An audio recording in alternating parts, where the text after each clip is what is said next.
Wait, not this one. This one. Hello, friends. It's been a while. Uh, just checking everything's working. We've got a couple of people in already. I saw I got one like before I started streaming, so that's always a good sign. Uh, I accept your unconditional love. What's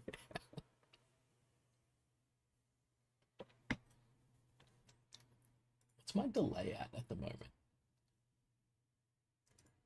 I should check actually, because I think this is like some super old default settings that I have not used in a long time.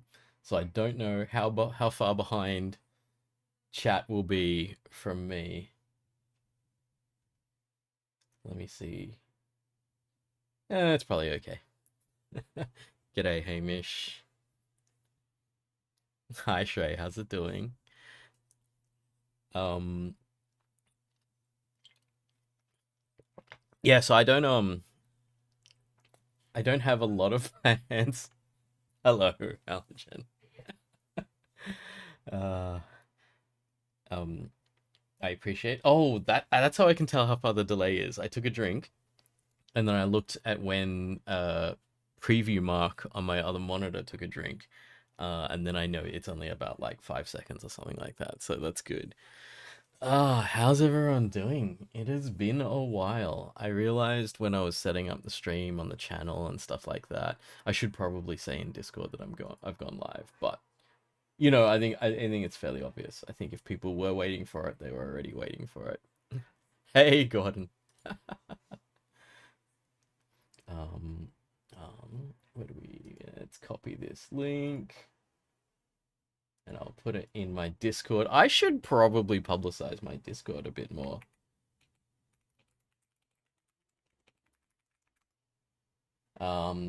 Let me. I'm going to assume everyone here is in the Discord already, but do I have a link for the Discord? I do. Let's copy that link. Maybe I chuck it in the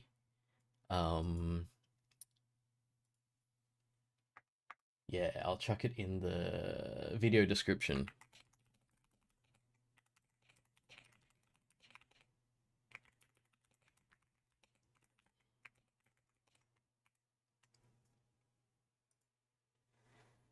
There we go. Oh, Amber, hello, and you're not in the Discord. Oh, I was very surprised that anyone would find out about this who wasn't already in the Discord. Hello, Zero. Wow, familiar names coming back. Wait, Gordon is this the Gordon that works at Canva? I wonder if it is or not.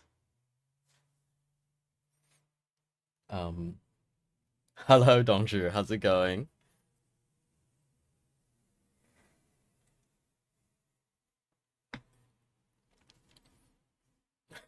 People know each other and stuff. It is Gordon. Hello. Oh, Abraham, how's it going?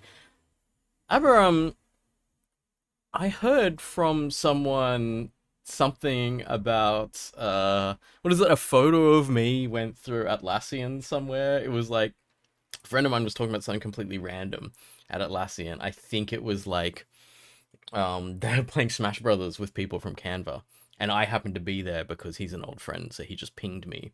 And I know him from like nothing to do with computer science and stuff like that. We used to play Warhammer together. And then apparently that photo went around, and a bunch of people were just like, "That's Mark Chi," and I was like, you wanted to just like show stuff about what was happening at between Atlassian and Canva hanging out and stuff like that, and then it ended up being I hijacked it, I think. Who else is here? Tawaka, welcome. Oh, almost forgot. Oh, we've got like, quite a few people here now, actually. Don't you just at work? Wait, where are you working? Oh wait, it's 5 o'clock where you are. Right. Okay. Where are you now, Dongshu? Are you? Wait. 5 o'clock means 3 hours. 3 hours difference. Are you working in Singapore? Okay, Amber's like working overtime.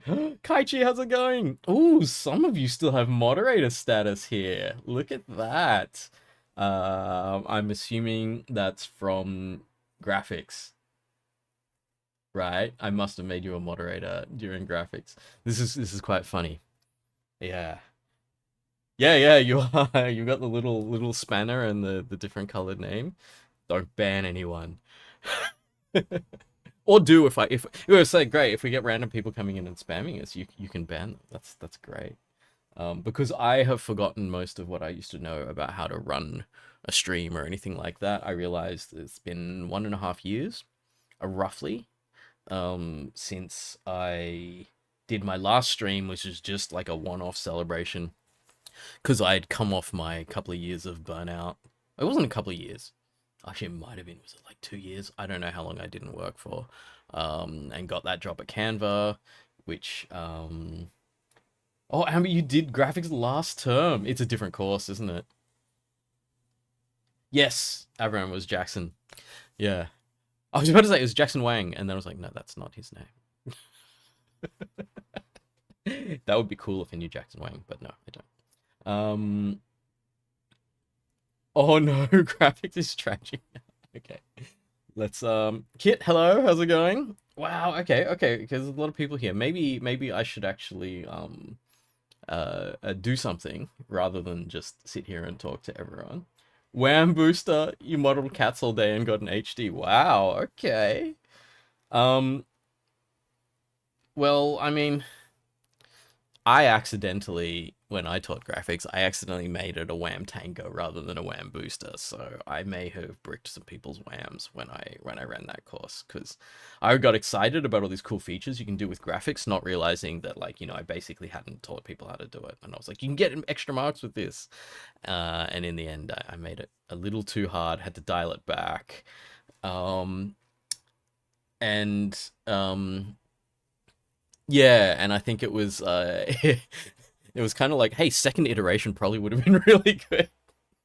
But there was no second iteration. It was time for me to leave UNSW by that point. Who else is here? Nick, hello. Long time no see. I haven't seen you in like a year. That's probably less. I've actually seen you more recently than most people, I think. Hey Zero, how's it going? Graphics costs changed a lot. Oh, you thought it was pretty bad. Okay. Let's not bash anyone who replaced me at UNSW, and that's not what we're here to do. Oh, so it was like lots of working in Unreal. I mean, like that's in terms of professionally what people are doing. People are probably doing that more than they're actually coding graphics. Like it's the people who work for Epic who are actually coding Unreal. They might be the only people who are doing the kind of graphics coding that I was doing. Hi, Avra. Yes, you're here to talk. Yes, I guess you are here because I was gonna talk. Oh, you like my version better, thanks. Nick Sims. Best courses are Wham tankers. All right. Yeah, fair enough. I think a lot of them. I remember doing operating systems when I was a student, and I was like, this is my Wham is going through the floor here. This is not going to be good. But I still got a mark in the 80s, so I was pretty happy. So it actually ended up pushing my Wham up. So I think that was around the time in my degree where I went from not really caring to starting to care. And so it's like, ooh, God, that's bright. Okay, so when I open a document, it flares out my camera. But anyway, yeah, but like I think that was it. What did I do? I did medium good in first year, and then I failed a course in second year and just didn't want to be at uni, and I was off doing other things and stuff. I was doing heaps of stuff with clubs and societies and stuff. So that was like there was I think that was actually a growth period for me. I did a lot of cool stuff there, and I learned how to do cool stuff. And then in third year, it was like I decided I actually wanted to do software based things. And then I started really getting into things, and like it's kind of like if I'd made that decision before I started my degree, I could have had like an HD average for the entire degree. But because I hadn't made that decision until like I was already halfway through the degree, then it was like, oh, all right. Ended up with like, I think I was below a distinction average. So I was a credit average by the time I finished my degree, but still got honors. So I guess that's okay. Um, Group project. Oh, everyone loves group project. I always give shit to people because it's like group projects. I'm just like, look, I know you hate them. I know you hate your group projects, but the second you leave university, everything's a group project. The difference is, however, is like the people you work with are slightly more filtered. It also depends on where you work and stuff. You work somewhere really famous or something, or like, because I ended up getting a job at Canva, so like it's one of those places where you go, yeah, I'll work with anyone in the building because like there's just this real harsh filter to get into that company. So it's like you kind of you feel like you can trust people more, I guess. Oh, Kaichi tutored the Unreal version once after you left, and then never touched graphics again. Oh no. Abram, yeah. I think we're on the same wavelength. That often, like, even not even great companies, just any company, there's been a filter, to get into that company or not, and that can be enough to be like, all right, we can to a certain extent rely on people. Also, like when you're a student, you can be a little unmotivated and just be like, I don't know what I'm doing, right? But when you're working for something, you're like, I'm getting paid money for this. This is my living wage. I'm gonna have to actually do a decent job, or else I don't pay rent and I don't eat and stuff. So I think there's a bit of, I don't know. I mean, how much are people motivated by money? I don't know if I am like I can get money and it's good to get money to have a job, but the actual motivation comes from the quality of the work that I get to do, I think, which is slightly different. I think it's a different feeling. But if you don't get paid, if I don't get paid, I don't work. So there is a certain level, right? So if I don't get paid, I don't work. If I do get paid, I do work. So I guess I'm arguing the point that it is true that like you do get people um, at least lifting their weight when they're getting paid. Abraham said people have different priorities at different points in uni. Yeah, thrown into a random group. You know how I used to put groups together? And this was when I had a small enough cohort. I had a cohort. This wasn't a university because universities never have cohorts this small, but I had a cohort of 100 people. And there were like two or three teachers involved with like these 100 people. And so what we did is we literally went through all the different people and basically went, these people are gunning for high marks. These people are surviving. These people are like highly disrupt. We did this one thing once where we actually put a group together where we went, all right, all of the people who are going to tank other groups, we're going to put them all in one group together. And the funniest thing about that is they did pretty well. Because when they got in the group together, they looked around at each other and they just went, oh, we know what happened here. This wasn't random. And then they kind of set out to prove us wrong, and they did really well. And I was like, sweet, I'm gonna take credit for that working, you know. But yeah, it is very much like I think the best thing for groups working well together is some kind of like psychological alignment. I'm clawing for the right words here, but it's the idea that if you can get people who have some kind of shared goals, it's more likely that they're going to work towards those same goals. So if your goal is like, I just want to survive, I don't really care, P's get degrees, and you're with a whole group that does that, you're all just going to be like, all right, let's go full meta chasing.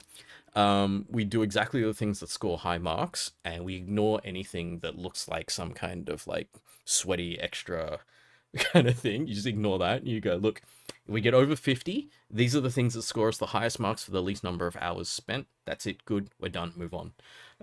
And then, like, if you try to do that in a team with someone else who's trying to get an HD, you're going to end up in fights, right? And I'm sure that's why everyone hates group.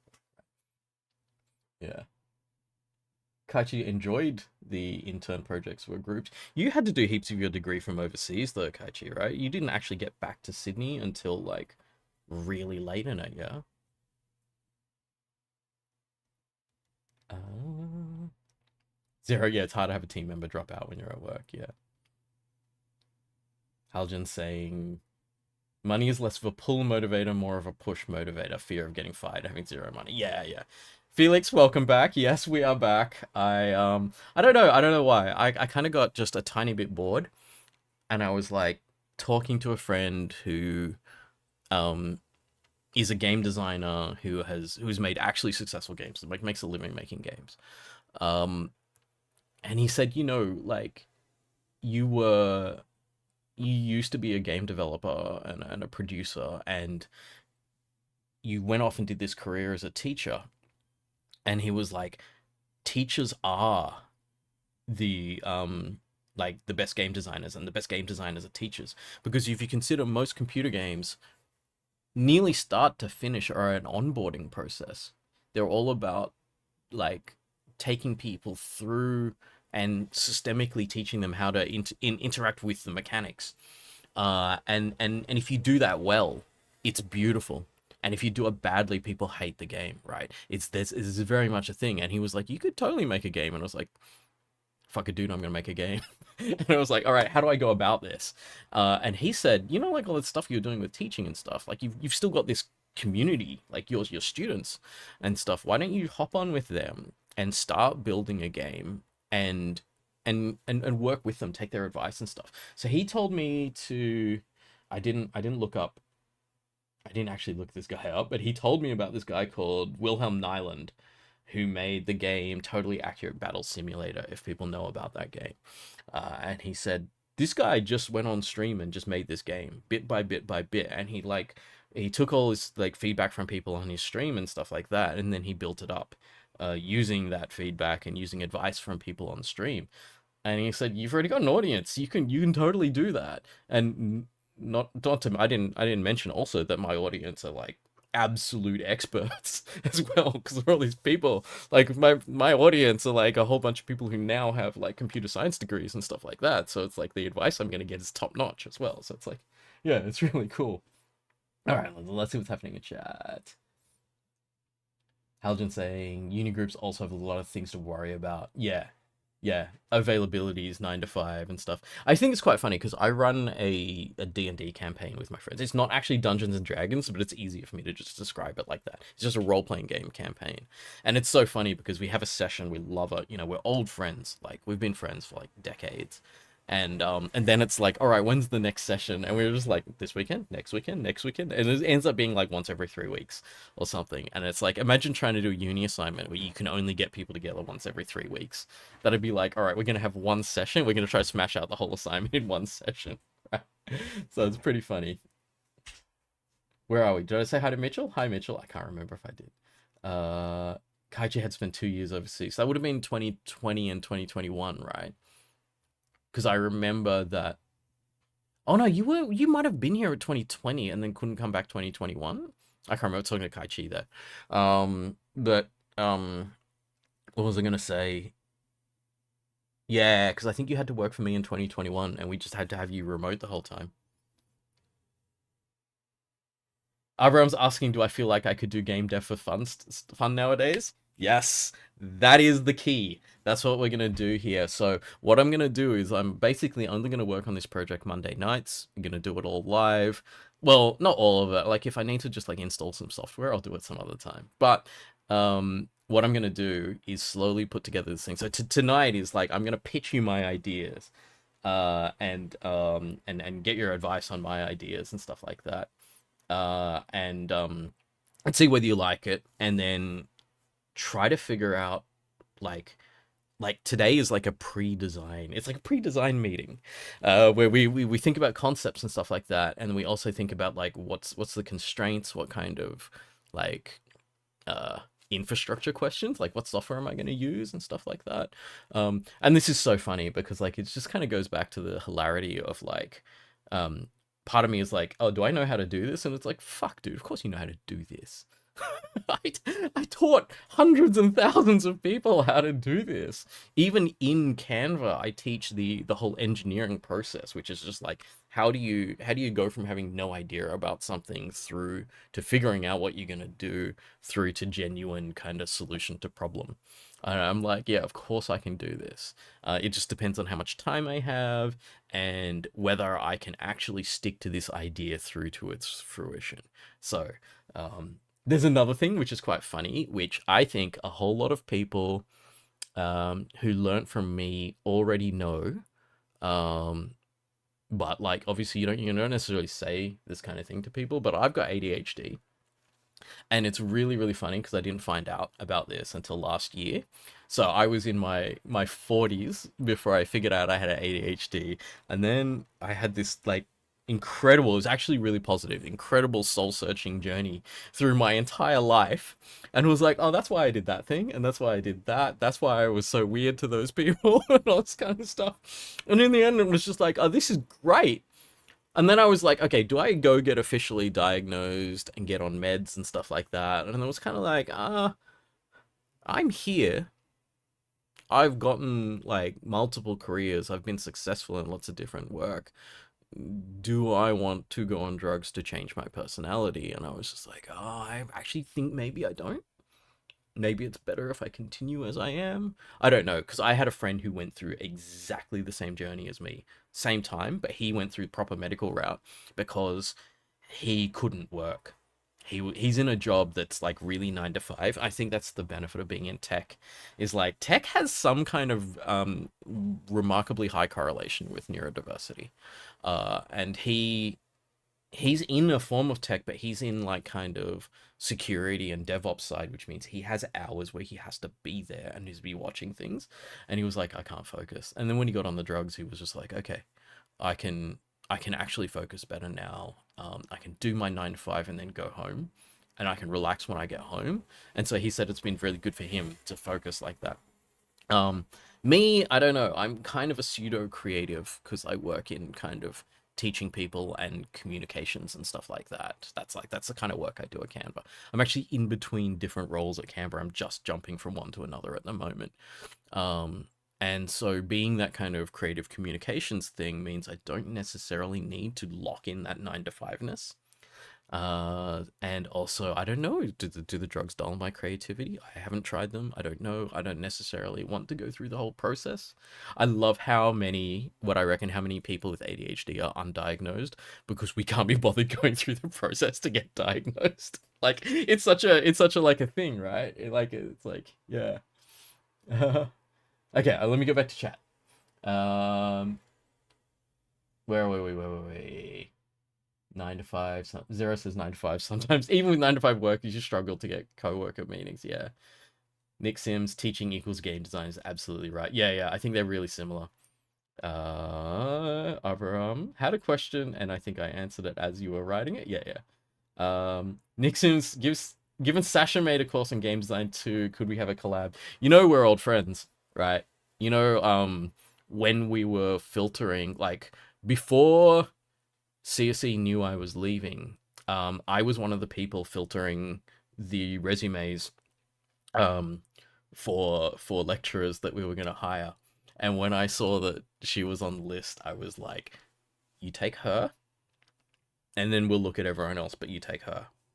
I taught her in, I want to say 2002, I think. 2002, 2003. I think she was still an undergrad and I just graduated and I was tutoring and stuff. And she was like just one of those students where you just know. You just like, you are really sharp. You like, every time I make a mistake, you're like, are you sure about that? And you're like, shut up. Yes, you're right. You're right. You know? And I was just like, when we kind of crossed paths again multiple times because we worked together, we both taught HCI. So she was the subject admin while I was like a tutor and I was like helping out with writing content. So we were both like kind of helping structure a lot of that course. Yeah, we worked really well together. And so it was just like, yeah, Sasha's great. But I think she's doing really well where she is. I don't think, like, the funny thing is, I don't think she benefits from a collab with me in any way.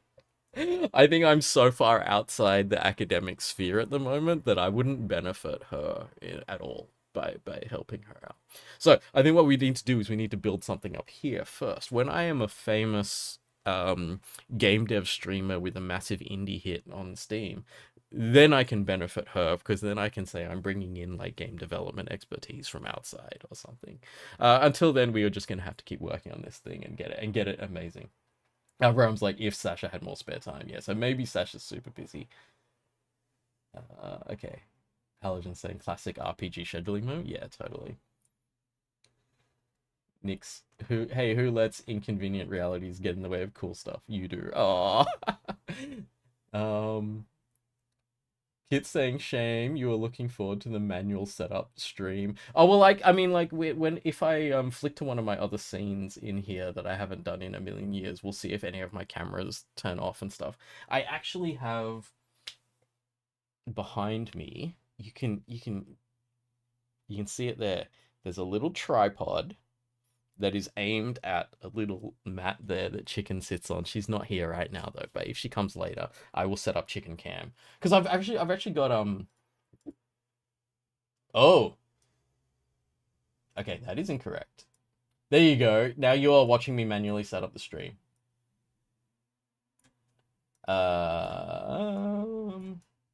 I actually don't know if this is the right way up because I'm not connecting it at the moment. I'll only connect it if she turns up because this is Droid Cam, which goes on my phone, and I haven't paid for it, so it's got a watermark and everything. But anyway, Chicken Cam is ready if Chicken turns up. I know what you're here for. I know what you're here for. So, but I'll turn that off for now because she's not here right now. So yes, you can watch me manually set up the stream. Everyone's asking how hard was it to get diagnosed. I think I've answered that question by saying I didn't. I just sort of classic ADHD person. I just figured out for myself and then didn't. But a friend of mine who was studying psychology was like, "Oh yeah," and then I had other friends. Yeah. Funny story. Dan Mansfield, who you all hopefully remember. I talked to him about it. I went over to his place for dinner and I was like, "Hey, dude, I just figured out I'm ADHD." And his response, I loved his response. He was like, "Yeah." And I was like, "What do you mean, yeah?" And it's like, "Oh, you knew all along, didn't you?" And he was like, "Yeah." And like, I had a couple of friends like that who were like, "Hey, that's great because we were never gonna like just pin it on you and go, hey dude, you're ADHD." That's like, it's a bit awkward doing that, right? But when I realized, they're like, "Oh, that's really good. We're really glad that you figured it out." It's like, yeah. Yeah. Zero saying the ADHD diagnosis is pretty life changing. Yeah, I think it was interesting for me. It was like um realizing after a few months that it had changed things. It took me a while to just be like, "Oh, I'm not neurotypical. I'm actually one of the neurospicy crowd," and I didn't realize that. And it kind of actually felt good. It was like, oh, like I belong to something in a way that made me feel a lot better because I had a lot of time of thinking that I'd never fit into anything. I always felt like some kind of weird renegade or some outsider, no matter where I was.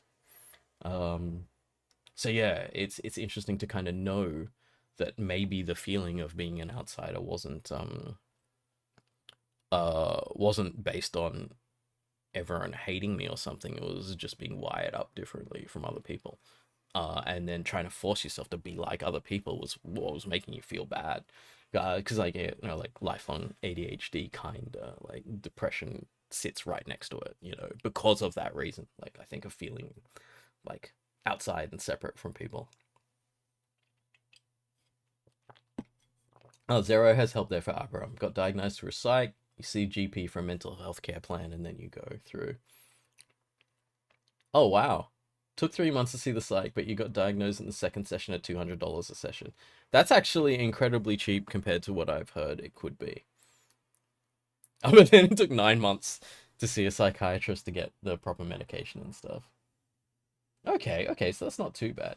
I think I assume you start with psychologist and then you go on to psychiatrist because the psychologist is going to help you with like analyze your personality, and then the psychiatrist is going to be like, all right, given the diagnosis, here is the is it Ritalin?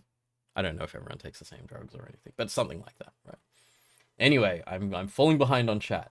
Gordon Wang said, did I say that? Did I see that one before? That like, let's do a Mark Chi game jam. We could actually do that. Well, let me actually get back to the point where I can do dev again because it's been a while and I know I'm gonna need to set up a bunch of things. So we'll see how far we get on that tonight. Silux Mark back. Hello, how's it going? I love it. People are noticing and then hopping on. The best timeline, fellow ADHD.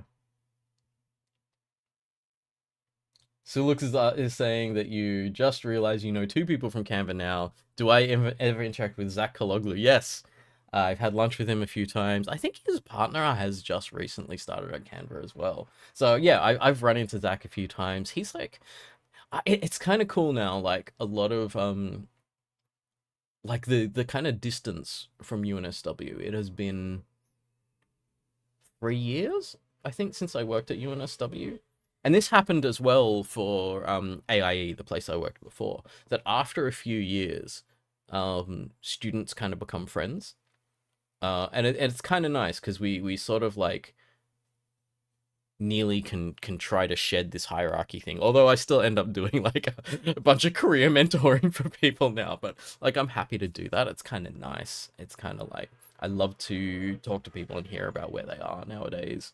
And then inevitably it's like, oh, you know what? That's a situation that I saw when I was like early career and stuff, and like this helps and stuff. But it's like it's nice that it's kind of like it's shifting over from this sort of like I am your weird fucking deity that decides whether or not you're ever going to get a job in the future to like you're independent now. You're fine. You're doing fine on your own, or we can just talk, you know, which is kind of it's a really nice thing. It's kind of like knowing people when they were on their way and then meeting up with them again when they found their way, and it's really nice, you know. As a teacher, there's nothing more beautiful than running into people and them, you know, having their life and remembering that you put a lot of effort into trying to empower people to find their own way to do whatever they wanted to do, and then when you see that they have found that, it's really fulfilling, you know. Oh, sometimes people haven't as well, so sometimes it's like, okay, let's talk again. Let me help you, you know. Let me see if I can give you some advice and stuff. Um, Tawaka's saying, yeah, the big obstacle of finding ADHD diagnosis or any diagnosis is expensive. I think the autism diagnosis is also very expensive, and I think those things can be quite life changing and can be important for people to get kind of validation of what they feel, what they already know. You know, you don't go for a diagnosis usually until you kind of already know, and then you're like, all right, if I make this official, it confirms it, and then I have some certainty, and it kind of, I think it changes the way that you live, and then I think for some people it can be kind of crucial for what you want to do, where you want to go, right? People talking about chicken cam. How far back am I? I'm not too far back. That's okay. Yeah. But I'll have to see. Chicken may come out later. We'll see. We'll see. She often does. Mental health care in Australia isn't great. I heard there was a whole issue with like say the government paid psychologists or psychiatrists in Australia. It was a couple of months back where they were not getting paid properly, and so a whole bunch of them were like, "Yeah, we're just quitting. We're just going to go do something else." And it's like, "Oh no, no, no, this is bad," you know. But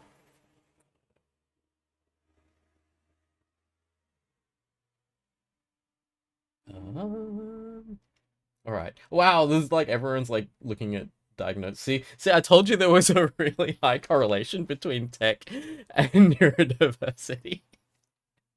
It's like all of us. Insomnia Bat's like, yeah, unmasking. Like unmasking is the thing that really kind of like it puts you back into being able to be comfortable. And sometimes I don't know, it's weird. Like sometimes you need the label so that you can say, look, I'm ADHD. So when I unmask, you kind of already know where I'm gonna go. It's not personal. I'm not trying to hurt anyone or anything. I'm just loose, and stuff's just gonna get forgotten occasionally. But when I'm on, I will do amazing work. So you've kind of got to like your coworkers got to be like, yeah, that person's inconsistent. They're not bad at their job. Sometimes you won't be able to find them, and sometimes you get 3 weeks worth of work from them submitted to you at 4 a.m. I've literally done that at Canva. So, you know, the people are actually often quite accepting of it. I actually had someone, I went to a meeting and I had one of the senior people at Canva at the opening of the meeting did like the usual kind of acknowledgement of country, but then he did this other acknowledgement. He just went, I want to do in this meeting today an acknowledgement of neurodiversity and talking about how like a lot of us are neurodiverse, and even if you are or you aren't, I'd like to acknowledge neurodiverse people and talk about how it's neurodiverse people. I don't even know if I'm saying things the right way, but talk about how we're all going to be thinking in different ways, and that's okay and stuff. And it was so cool because two of us who were speaking were just like, "Thank you." Right here in the room. So when we got to do our little kind of 5-10 minute spiels in that meeting, we were like, yes, this is us here. And we feel seen because of what you did. Thank you. And now we'll give our talk and stuff. So it was really nice. Okay, let me get back to finishing. I love it how I'm like, oh, I'll get on to what I'm doing once I finish catching up with chat, but I will not finish catching up with chat. So at some point, I'm just gonna flick over and go, okay, let's do some work. Anyway, okay. Around say you do like, oh, you're on a wait list at the moment, but you do like the neurodiversity gets talked about a bit more these days, which, yeah, I think that's a good thing. Zero saying cost of the test was about 1,400. Yeah, so like as a student, that's a lot, right? I mean, like for me, full-time work, it's like, yeah, okay, if I want to do something for thousands of dollars, at least I can make a plan for that amount of money coming in and stuff. Although Abram's not a student, he's working at Atlassian, so you can afford it if you need to. But like some people are students. Dan McCusker, hello. How's it going? Everyone, I went to university with Dan back in the day. We met through doing theater stuff on campus when we were students, or maybe after I was a student. I think I was a little earlier than you, Dan, at uni, but I'm not sure. How did you even find out about this? I didn't really publicize it that much. Maybe you subscribed to my channel ages ago or something.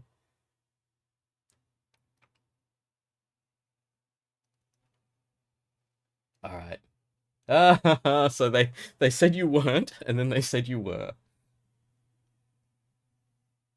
Oh, you're still UNSW. Oh, so you're working then. I thought you were. I remember back in the day you were working in Canberra. Like, was it Questacon or was it something different? I can't remember. Maybe we should have a chat some point rather than just let's have a private conversation while other people are on stream watching us. Yeah. Um. All right. Yeah. Insomniac Bat's talking about. I love it because your name is Insomniac Bat. So insomnia is such an ADHD thing because our brains don't turn off. So we're just like 3 a.m. We're like, oh, I had this idea. I have to see it through. I do that a lot.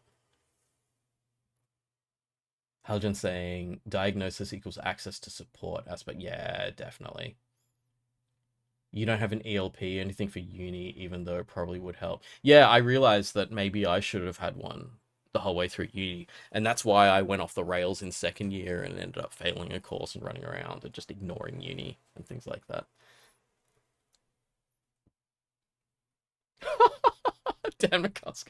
Your partner's like, when you came in and told me you worked at Questacon, I was pretty sure already. Oh no. That's so funny. Um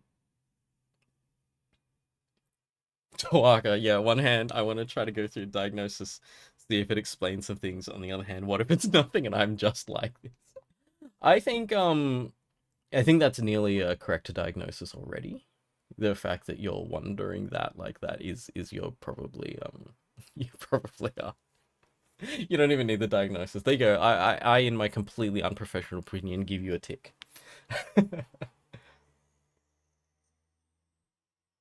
Oh, it popped up in your YouTube suggestions. Oh, you're at Swinburne. Oh, as a student, you're studying again. Wow, full on. Sometimes I think about what it would be like to study again, but I'm like, I already did study, and then I went back, did a PhD, and it was kind of horrendous.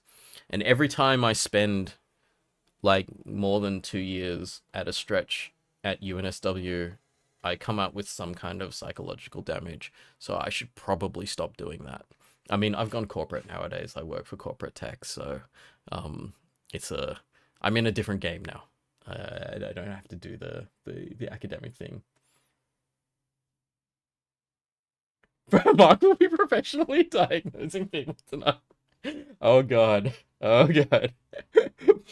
Can your like YouTube get like shut down for you giving like actually no, I was gonna say, can your YouTube get shut down by giving crackpot medical advice? I'm just like, no, that's what half of YouTube is for. I think that's a money stream for a lot of people. Mitchell, this is making you want to go check now. I think one of the funniest things is that like there's this correlation, and it's not a huge correlation, but there's a reasonable correlation of like neurodiverse people not hanging out with neurotypical people and vice versa. Like we just kind of silo ourselves off. And so it was just like after I figured it out, I looked at all of my closest friends and I was just like, yep, yep, yep, yep. It's just like I started talking to them about it and they're like, oh, and then one of them's like, oh yeah, cause my kid has ADHD and like they went through proper diagnosis and everything, and I'm just like, it's like genetic, it's passed down. And like, and he was like, yeah, and so like a lot of my behavior is like really similar to my kid who's got ADHD, and I'm just like, yes, dude, it is. Yeah. Also looks. Yeah, yeah. Let's not. We're not here to throw shade at UNSW at all. We've all been there. I mean, you can complain about your work no matter where you work, so that's all right. Insomniac Bat, how did you ask me? How did I find out? I was ADHD. It's the funniest thing. So a friend of mine at Canva at work basically just said to me while we were working on a project together. They just said to me, they were just like, "Because you're ADHD, right?" And I was like, "No, I'm not." And they're like, "Oh, oops." And they were like, "No, no, it's just because I have ADHD and it kind of looks like you do, kind of thing." But then they're like, "Oh shit!" And they're like basically trying to eat their words, but it was too late. Cat was out of the bag by then. The coolest thing about that person is they were so kind of inspired in their diagnosis and their journey and stuff that they actually quit working at Canva to go do a psychology degree. And I think they're still studying that now. Although they've got ADHD, they've probably quit and they've done two other things since then. But I don't know. I caught up with them a little bit a while back, but I didn't ask too much about where they were up to. But yeah, they went off to do a psychology degree to see about helping other people through the same journey, which I think was really beautiful thing. So yeah, it was completely an accident. Um, yeah, and everyone's getting the same thing. A friend pulls you aside at work, so let's get some tea. And then I have ADHD. I think you do too. Yeah, because it is like if you look around, if all your friends are neurospicy, then start looking in the mirror because you'll probably find another neurospicy person. After you mentioned you stayed up all night playing Balatro, yeah. Having said that, I think that goes the Balatro's charm is universal. I think Balatro can get past just neurodiverse people, and it can hook the neurotypicals as well. Um, Dan saying you had a very similar conversation with old uni review theater friend of yours. She's like, sometimes I wonder, and you were like, yeah, we're still good friends. That's probably a bad sign. Yeah, yeah. I think it's totally a thing. Okay, okay. So the intention of tonight's stream wasn't necessarily let's just talk about the ADHD journey and stuff like that. But I do think it's actually been a really great conversation. Um Insomnia Bat said, yeah, most neurotypical people didn't get you since you were young. Yeah. The 6991 Rust assignment is Balatro and you're loving it. That is Zach, right? Zach Kaloglu is still running. Is he 6991? Is it because I know he was the Rust lecturer, but I don't know whether the code is 6991. Yeah, yeah. I think a lot of like neurospicy people are like, why does everyone go on this weird small talk thing? Although then again, then I'm me because I chatter. So I do the small talk thing and like I entertain the neurotypical people. I mean that's the point, right? That's the whole point of me being a lecturer was like I kind of entertain people, right? So there's a part of that. I think the what's gonna call it the ADHD ability to just talk for 2 hours straight is something that is actually highly valued in a lecturer. So it's worked out pretty well for me. Okay, okay, okay. All right. So here we are. Here we are. This is the doc that's been sitting in front of me this whole time with nothing in it.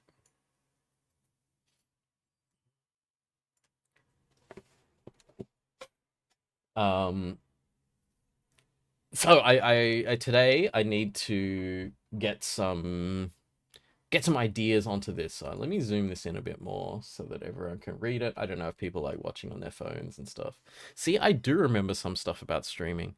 I guess technically I love talking shit about this where I'm just like, technically I was a pro streamer for 2 years. So the 2 years I worked as a lecturer during the pandemic, I was streaming twice a week professionally. So therefore I was a pro streamer. What are we talking about in chat? We're talking about small talk and stuff. Yeah, totally, totally.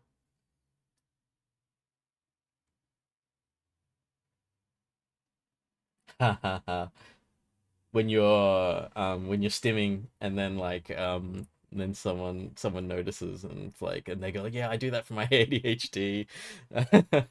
Yeah, we have a my partner and I have a whole lot of toys around the house, and so I've actually just got one right here, which is just this random.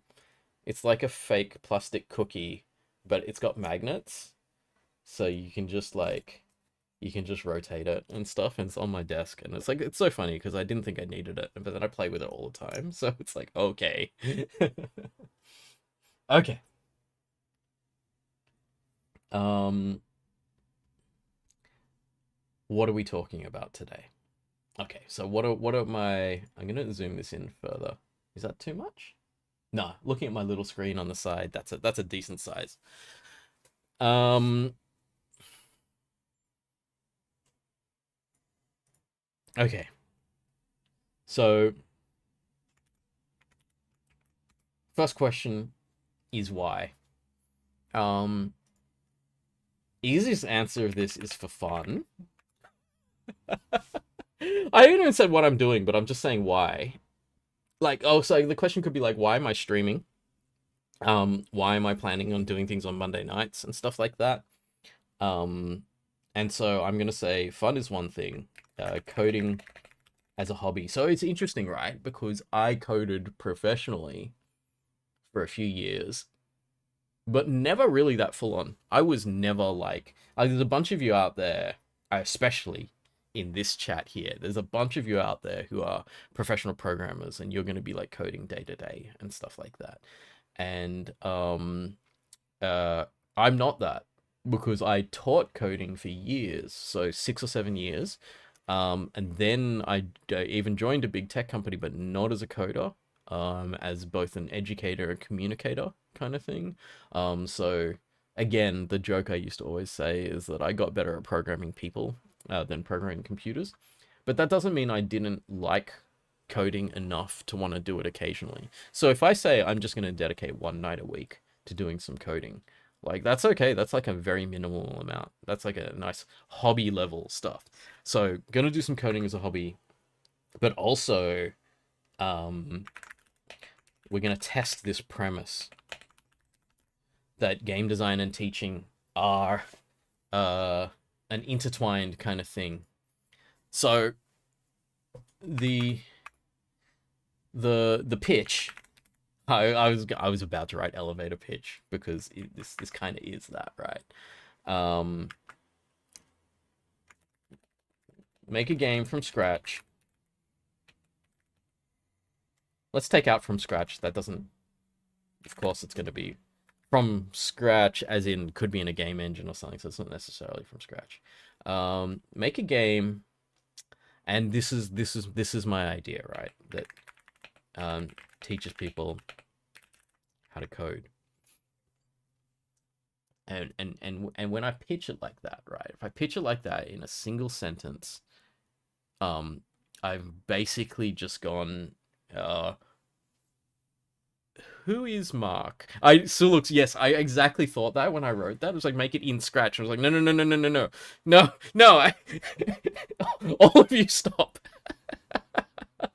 We're not making a game in scratch, or unless we do our research and we do make the game in scratch, because what if that is the best option? I'm not saying it is, but yeah. So the fun thing about this sentence, make a game that teaches people how to code, is it encompasses so much of my personality. Um, So I spent years learning how to make games and stuff like that, and then teaching people how to make games, and then I spent years teaching people how to code. So if I say this thing is basically um a a culmination of like the last decade of my life, this kind of makes sense here. Also, wait. Do this all online with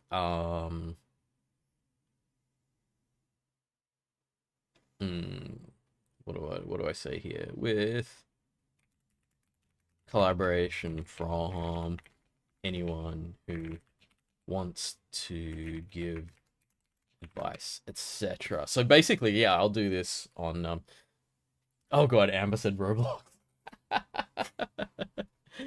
uh Halogen's like, this is you realizing that's probably why Scratch is called Scratch. It could be, you know. Um, make a game in Excel. I honestly thought about stuff like that because Excel is hilarious. So I think we've talked about this before, that like Excel is actually Turing complete. Which means you could make an entire, like, you can code anything. Like, it has technically the same capabilities as every other programming language. Um, but whether it's easy or whether you want to do that is another story.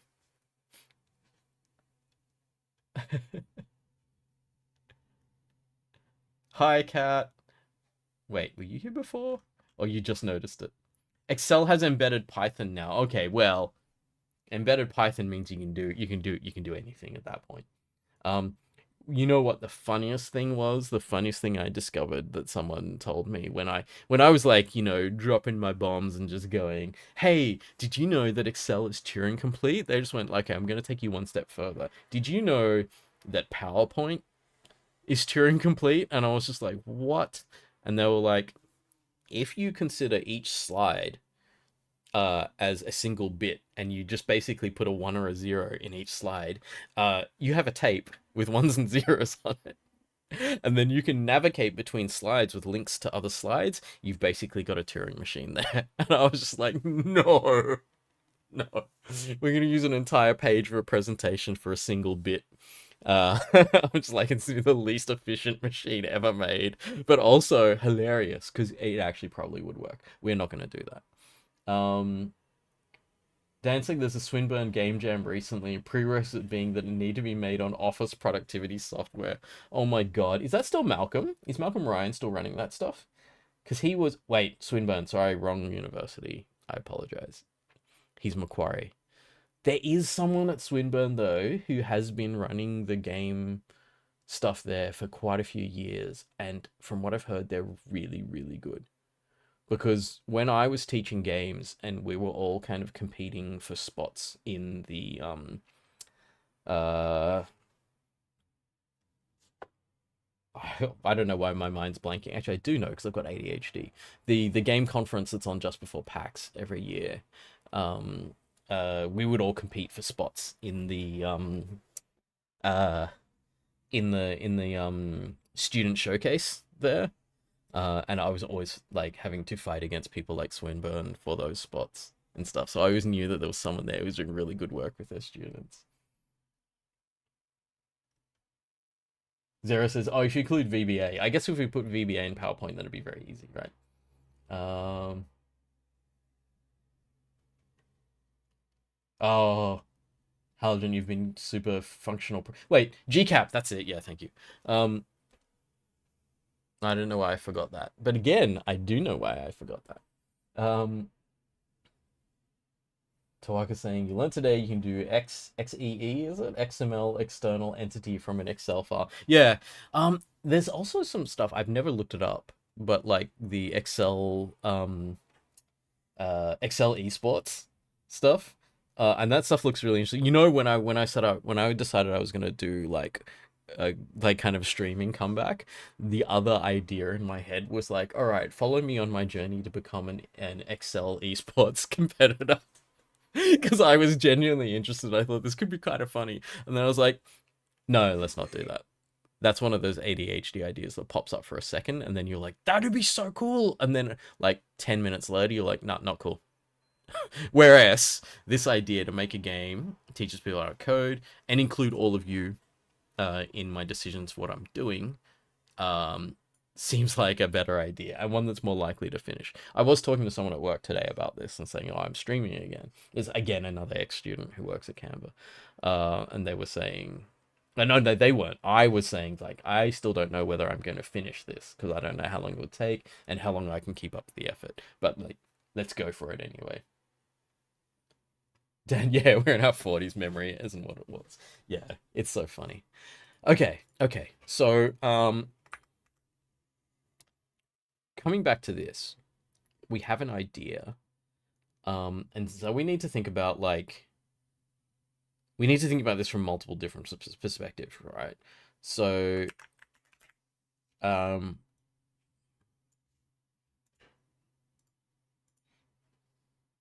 design.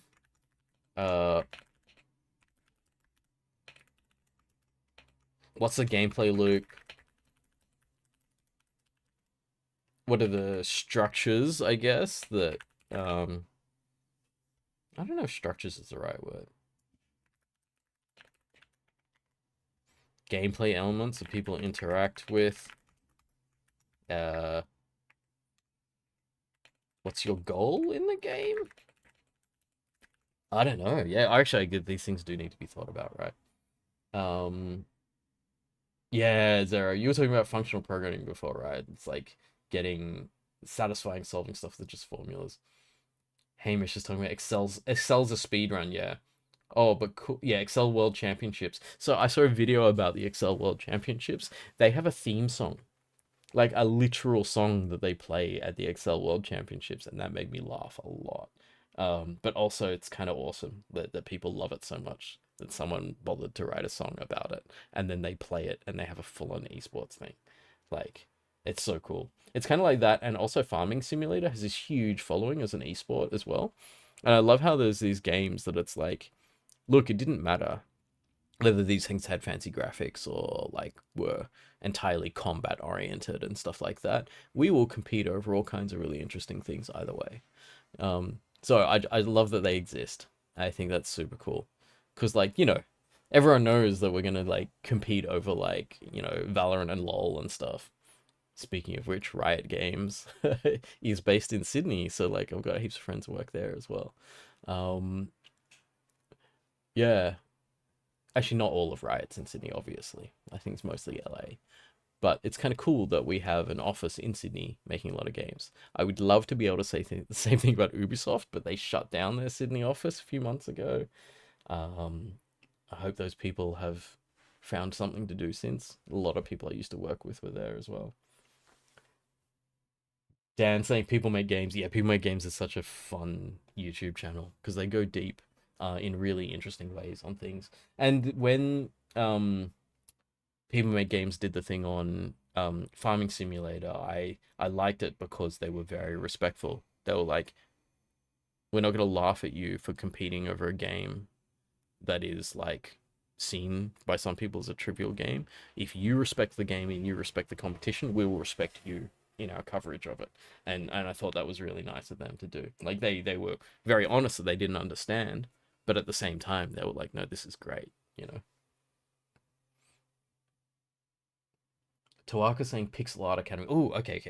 Let me continue here and go research. Pixel Art Academy. My old friend Human Resource Machine is a decent one as well, because I think I remember saying to people ages ago that you could just play this game, and then by the end of playing that game, you'd actually know how to code in assembler, because it was a one for one. Like the structures in the game were assembler. Oh, co-op mode. Holy shit. Is that possible? You know what would be so funny? Get merge conflicts in a game.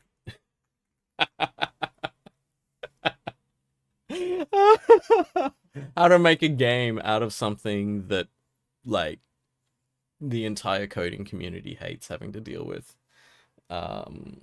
PRs and code reviews in a game. I'm just gonna leave this stuff here. They're like we're so early in the process. We're in the brainstorming phase. There's no bad ideas. These ideas are gonna be here, and then if we can turn it into something entertaining, it could be really interesting, right?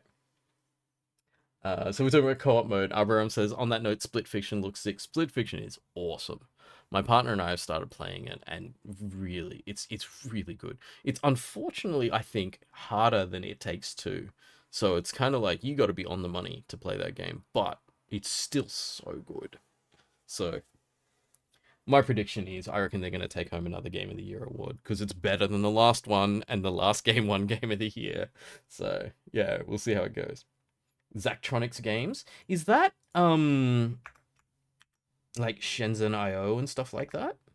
Zachtronics? Is that the person from Melbourne? Halogen. I think Git merge conflicts makes it a PvP, not a co-op. Yeah. Wait, let me just Google Zachtronics Games.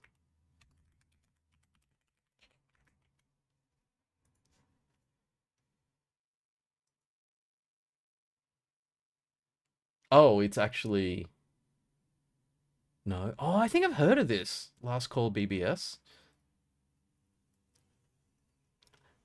I've definitely heard of Opus Magnum. I remember that image, but I haven't played it. Oh, it is the Shenzhen IO person, right? Yeah, okay, good. I thought it wasn't sure.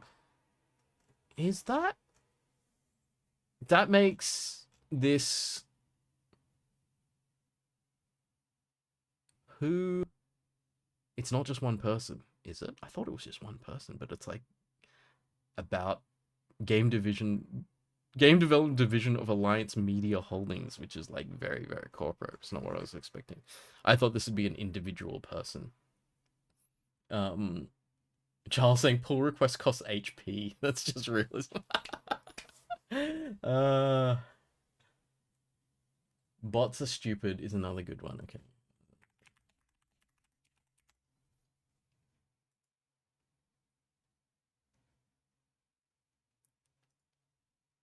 Right, that's the bot. Yeah.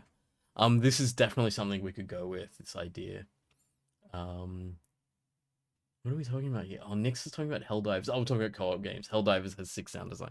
Helldivers is a lot of fun. I've got a big group of friends, actually, who have played bits of that at times with us. So looks like you have TIS 100. Looks so good. Okay, so some of these things are interesting ideas. Satirization of software dev engineering jobs with your mention of code reviews and conflicts, etc. So you're completely back end and you get asked why the button is blue, not red.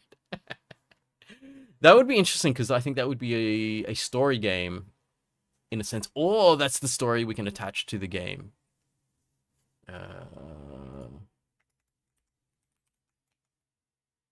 What are we saying here? Like in jokes about life as a developer.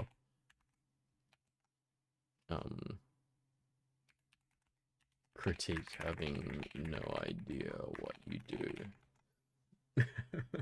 Performance review simulator. Don't. I think I want to put that. I was like, looking at that and it's like, no bad ideas. Sorry, Abraham. I don't think I can make that one. For a moment, I was going to type it in and I was like, actually, nah, I don't think it belongs in the document. Very rarely during brainstorming will I just go, nope. But I think that might be it. All right. Space Chem. I've heard of Space Chem. All right. So what are we looking at here? Like, let's put these in so that I remember them rather than like, you know, when you just got Chrome tabs, like that's not a good way to remember things. Bots are stupid. What was the other one? You're saying Space Chem. Space Chem sounds familiar. I don't know if I've played that or not. What was the one? While True Learn. I know there's punctuation around that, so it's probably While True Learn? Something like that. That was interesting. That was like all about training AI in a world where I think it was reinforcement learning AI rather than current neural nets and stuff, which is interesting because I feel like with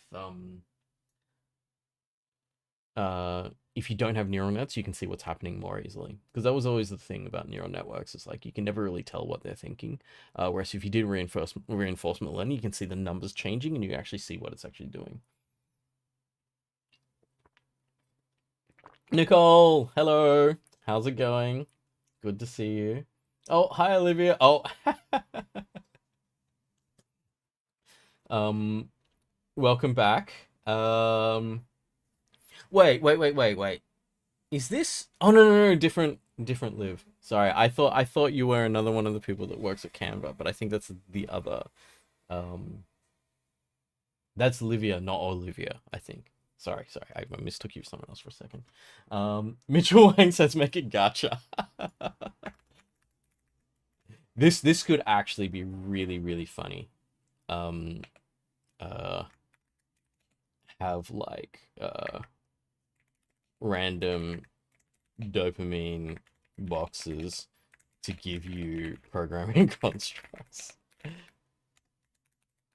So like you have to make stuff manually, right? You got to do all your stuff manually, and then you can uh you can randomly get given things which are like basically API functions, and then they will do stuff for you or something, and then it makes stuff easier. That could even be like the standard kind of progression mechanic is that as like in like you know what I'm thinking about, like satisfactory, where you do everything manually. You even like mine the stuff manually and you put it in the machines and the processors and stuff, and then by the end of the game you have all these automatic miners going to automatic machines going into the other stuff, and everything's made for you. So if we build out that kind of progression mechanic, um so the progression of having to do stuff manually at first, then automating uh after you've solved problems. So after you solve problems, you can kind of copy paste your code from previously and use it. Or better yet, turn it into some kind of API thing. Hamish has other games for us. The Famer was replaced? Is that the Farmer was replaced? There's Factorio. I've played Factorio. Who hasn't? Like, we were joking when the big Factorio update came out that it was just like, all you got to do to be successful in tech is just convince other companies that are your competitors that well, don't even have to convince them, just let them know that the Factorio update is out, and then just like the overall productivity of the tech sector worldwide just drops measurable percentage points when a game like Factorio gets released. Oh, Bubba is you. That's an interesting one, right? Because that's all about putting speech together and getting things to happen based on whether you can do the right things. Do I have time to play? Oh, wait. Do I have time to play all these things? I say that, and then like I look at like the 400 hours, like 3,000 hours in Destiny 2 or something like that. I'm like, yeah, you do have time to play these, man. Just play them for like an hour each, and you get an idea of their design. Screeps. Okay. So we've got a lot of things we can play. We need a microtransaction model to be successful. I don't think we're going to be successful. I'm just going to say this out like, okay. Why? For fun, coding is hobby, game design is teaching. Make a bajillion dollars and invest in a fusion reactor. Is that a good goal?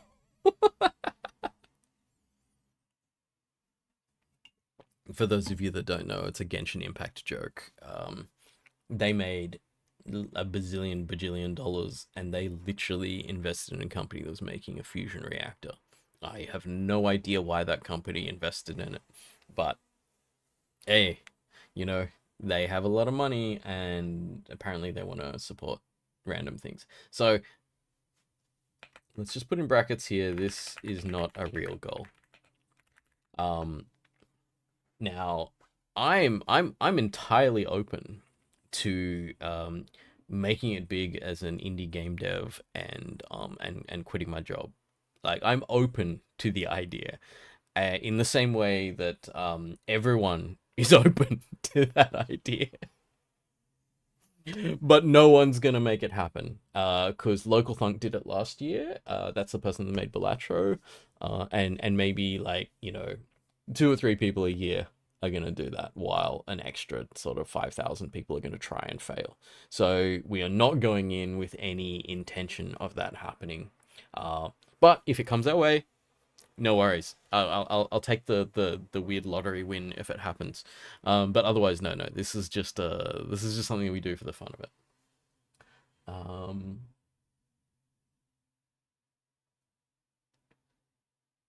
Halogen saying starting manually and then copy pasting reminds you of NAND game. NAND game. Put that in. Mitchell says, "Oh, you think you interviewed that Liv for a podcast? Yeah, is that Liv at Canva? Because she was also, I think I taught her, and I think she worked. Did she work for me for a bit? I can't remember. I feel so bad because I actually had enough people work for me that I actually forgot some of them, which feels real bad. Because someone came through Canva, I think, as an intern, and I was like, "Why does your name sound familiar?" And it's like, "Oh, I taught for you in this year," and I was like, "Oh, I'm sorry." Um, how to network in tech, host a Factorio server. Yeah. Um, a lot of automation games. Yeah. So I don't necessarily want to go too far into that because I kind of want it to still be this core of sort of programming. Hamish is like, "You're still playing Destiny 2. I'm not anymore. So my Destiny 2 hours have stopped somewhere around 3,000, I think. And I think that might be enough time to spend in a game. I think at some point there, it's okay to go off and do something else. Zero knows someone who recently hit 12,000 hours in Destiny 2. Oh my god. Can we put the fusion reactor in a battle mech? I love it that people are actually making large walking bots and stuff. Someone was making automated spreadsheets for Battletech. Very cool. I mean, Battletech is one of those games that takes way more effort to play than it should. It's like make the humans run a simulation of something instead of just enjoy the game they're playing. It's like you feel like when like Battletech's a miniatures game, by the way. So like I've always like into miniatures games, but I always feel like Battletech is like you don't get to make a lot of meaningful decisions in your gameplay, and instead you spend 80% of your time calculating damage numbers, putting them in the right locations, and all this kind of stuff. And so I find that for BattleTech, for me, the computer games are much more interesting because they just auto calculate all that stuff, and then you get to actually play. Whereas on the tabletop, I've mostly been disappointed with BattleTech games. um, this is not a real goal. Thank you for clarifying. Why wouldn't this be a real goal? It seems entirely feasible for me. You can definitely measure whether you've succeeded in this or not. I love how the other ones are like actually really abstract and not really goals. Whereas this one is like this is the only concrete goal out of these. It's the only genuinely measurable one. You can see whether you've actually succeeded or not. These are just like abstract ideas that we're going to explore that are roughly reasons why we're doing this. Halgens, when Marc becomes the #1 indie developer, we'll all be able to say we were there from the beginning. Wait, NAND to Tetris, is that it? I'm going to assume that the NAND refers to gates, and you're talking about like making decisions in Tetris. Do you actually program the gates for it? That could be cool. Anyway, Nicole says, "Can you tell us more about your job at Canva? All good, if not, just curious." Nick's talking about flex sheets. I assume that's the Mex sheet. Okay. I'm interested, but I don't want to go into tabletop gaming right now because we will get lost and people aren't here for that. So, Nicole, I am currently living in what we would call interesting times at Canva because for a year and a half I was working there as what I would call a engineering educator. So I was doing internal training, onboarding, teaching people. I was actually doing some stuff like teaching people how to teach because there's a lot of stuff you need to do like to communicate concepts between people and stuff like that. In a big company like Canva, so it's good to have people there doing that. And a lot of the reason why they hired me was like uh, my obviously the teaching background, teaching skills, but also the fact that I was specifically an engineering teacher who used to be an engineer, because they were like, we think you're going to be able to teach really well here because you understand the language that the engineers want to listen to. And the added bonus of like what is, I don't know what it is, but it's higher than you think, is the percentage of people working at Canva who I have already taught.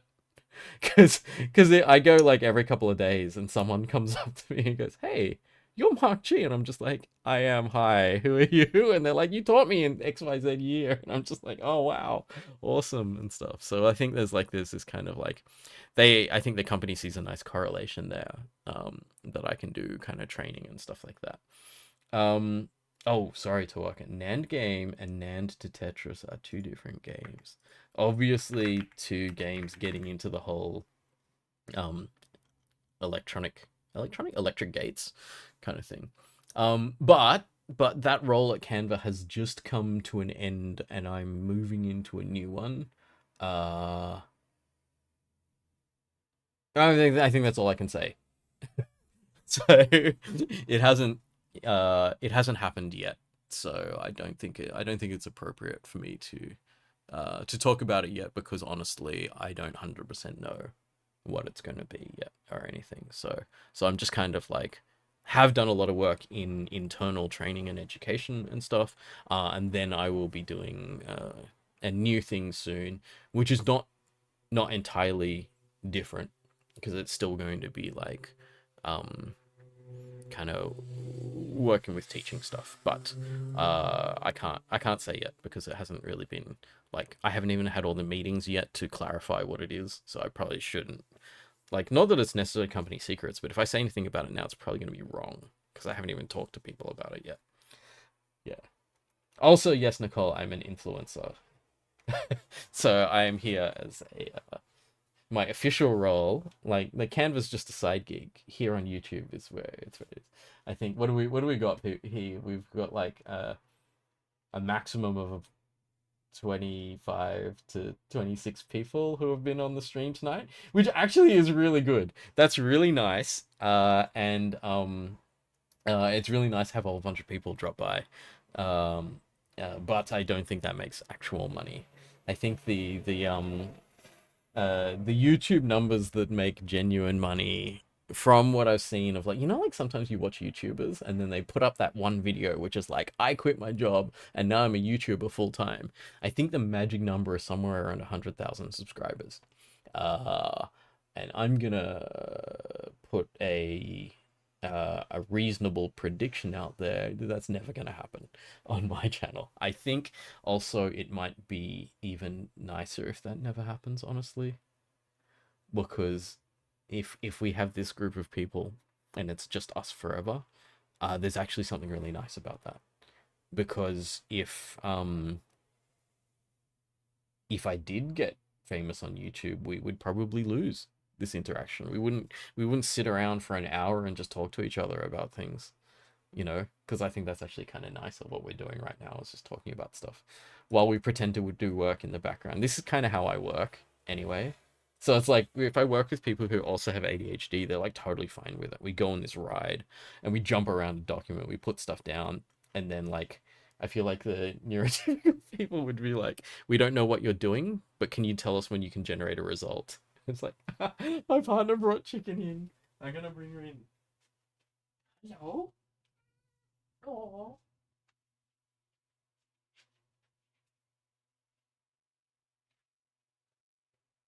Hello. Okay, let me switch to the other. We need a bigger camera. Yes. Yes, look. It is a little baby.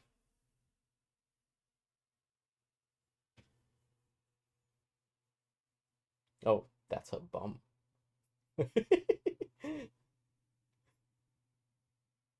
Yay. Little cheeky poopy.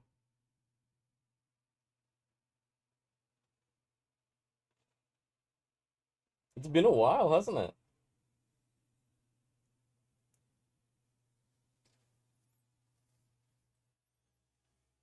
We're just gonna sit here. and pat Chicken for a while. She's very chill at the moment. She often like if you're carrying her, she's often not that chill about it for that long, but like she seems to be quite happy here. Um, Even in summer, Chicken wants to cuddle with us. So it's kind of like she'll if you're warm, she will like us no matter what. Um, and so it actually makes it hard to sleep sometimes because like I'm trying to sleep, and then she will be like, "Ooh, Mark is warm," and then she'll like cuddle up next to me, and I'll be just like, "Oh my god, it is like 35 degrees. Can you not do that?" Like little furball, little hot furball.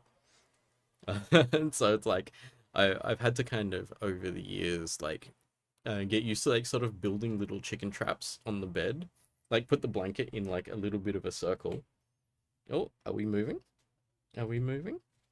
Yeah, so that she will go for something else to sit on rather than uh rather than like using me as her bed. Oh, chicken. Okay. She's gone off that way. If she comes back and she sits on the mat behind me, which is what she does a lot of the time, um I'll put chicken cam on. Oh wait, that's chicken cam. Let's not turn that on right now. What was I gonna do? Okay, we're going back to the document. I'm glad she made an appearance for everyone. Um she's giving you the side eye. I'm glad everyone was happy to see her. Chicken, the guide and mascot for the game. Yeah, 100%, right? Okay. Let's put this in here. Um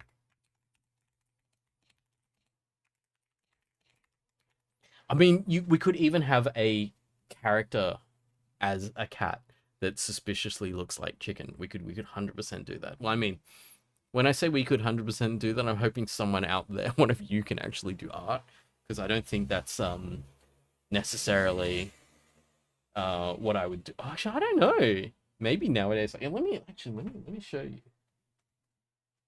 I got into I got into some like 2D art in recent years. Um, Character's name is Duck. Halogen, yeah. The reason you're happy to see it because it's the whole reason you joined. Okay, so I've got this sketchbook here, and I was getting into it a little bit. I haven't done that many artworks, but look at me trying to do people. Uh, their faces are a little bit weird. Um, and I was laughing at like the whole perspective and like shapes and stuff like that. It looks so much like it's just like age like just AI art. It's like that AI has no idea about what perspective should be. Um and it's not AI art. I'm just bad at it. Um but the other thing that was funny is the ability to do shading and rendering and stuff like that is actually like it's like a really asymmetric um uh in a sense, like where my ability to do shading and highlighting and stuff is really advanced because all the miniature painting, but my ability to make a basic shape is like really bad.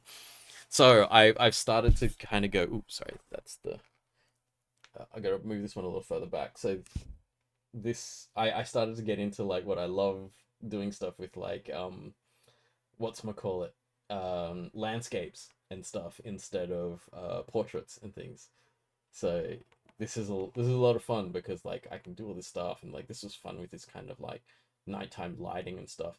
I basically copied this one from a Teenage Mutant Ninja Turtles comic cover, um, and I just took out Michelangelo out of the picture and just did this plain silhouette instead. But it's cool because I got to do this whole like atmospheric kind of look at the moon and the lights on the buildings and stuff like that. Um, and then yeah, I was getting into landscape drawing. So this one was just I think because we have a drawing club at work, and I think the theme was blue this time, so I just did this. And it's like I liked this because this was me taking a stock photo from somewhere and just drawing from a photo. So it's easier to draw when you've already got a photo, and it's just like people walking through a snowdrift and stuff. So um, I enjoyed it. I had a lot of fun with this one. Um, and again, on the landscape thing, I did another one of that kind of night urban kind of thing. So this is like a very cyberpunky thing where the world is sort of unrealistically technological, but also it's got that kind of dystopian feel, like where in the corner it's like ramshackle things and stuff. So I kind of like this, but I don't know if any of this translates into like that's all I've got in this sketchbook. I've got another sketchbook. I can't remember where it is. Anyway, doesn't matter. That's so that kind of I don't know if that relates to whether I could do the art for the game or not. I don't know how to turn that into stuff that can animate and things, but you never know. Maybe part of this journey is me learning pixel art as well, because I think pixel art is kind of like where I would potentially go. So there's another thing that I enjoy a lot. Okay, let's put this as a games to research and platforms to research. Okay, so I've been getting into recently things like retro emulation, retro handheld devices and stuff like that. So I actually finally bought a handheld, which is just a really cheap thing. Got it on AliExpress for like $60 or something like that. And it's in the shape of an old Game Boy Advance. And so I have an interesting question to ask myself and others in a sense is like, do we develop for a random, like a random handheld or other, I'm going to say toy device, rather than standard PC phone stuff? So this is a question. I don't have an answer for this yet. But there's a possibility of some cool stuff there. What have we got? Oh, people like the art. Thank you very much. I'll just say you don't have to do all of it. You could backgrounds and stuff, collaborate with other stuff, other areas. Yeah, I actually know some good artists and stuff who could do stuff for me, because having taught game development stuff, there were some really good artists there. Zara said you recently watched the Cyberpunk show. It was super good. Edge Runners. I really enjoyed that. I thought it was really cool. Yeah. Hamish says, feel like that's cool art style. Be interesting to do as a shader similar to cell shading. Yeah. I was actually like talking to people at Canva because we actually use OpenGL shaders for stuff like our photo editing effects and stuff. So some of our photo editing effects are like made by humans. I love how I have to say that now. Made by humans, OpenGL shaders, as opposed to made by AI stuff. Because heaps of our image manipulation stuff, I think, is AI based. I don't know, because like Canva's so big, I don't know what's happening in all parts of the company. And it was really funny because I was just like talking to an old friend who's working there, and like they work on the on the photo editing side. And I was like, I know how to write those shaders. I used to teach people how to write OpenGL and shaders and stuff. And they were like, huh, do you want to do some for work? And I was like, I can't do that. I've got my own job. I've got a completely different job. I can't just go start doing dev and stuff. And they're like, no, come on, it'll be fun. You can find out. I was just like, maybe. We'll see how it goes. Yeah. But I put together, because obviously I got nerd sniped. I've already written like just in shader. I shouldn't say I've written. I picked apart other people's stuff and put it together and was making a CRT shader, so something to make it look like an old cathode ray tube TV. And so I was thinking like that'll be interesting. So if in the future Canva ends up with a photo effects mode that looks like a warped CRT shader, it's probably going to be mine. So that'll be fun because I've never actually contributed anything to the product itself while I've been there, so it'll be fun to do something like that. Mitchell's saying you're obsessed with those 2.5D pixel art games. They look so cool. Yeah, so something like that could be cool. Zero saying, made you want to get an Xbox or PlayStation, play the games. Yeah. Octopath Traveler. Yeah, so there's a lot of like this retro feel, which is cool. Haljan saying pretty biased, but think it would be nice if we were able to play the thing afterwards for testing to appreciate it, which implies a more accessible platform. Yeah. Okay. So one thing that I thought of for a platform, let me just reading through like Dan was doing like animated 3D model into hand drawn sprites using Blender shade. Yeah, right. That's some cool stuff there. Mitchell said, "Oh yeah, if only Pokemon had gone." Oh, you know what I'm gonna do? First thing, I've already planned it out. Once I get my handheld and get it set up, the first game I want to play on it is Pokemon. Oh crap, I can't remember the name. It's Red Fire something something. Hang on, Pokemon. Oh, it's in my Pokemon Fire Red. There. It was Red Fire. It was Fire Red. Yeah, is to play Pokemon Fire Red. Ooh, let's not put that. That I'm totally legal. Not doing anything bad.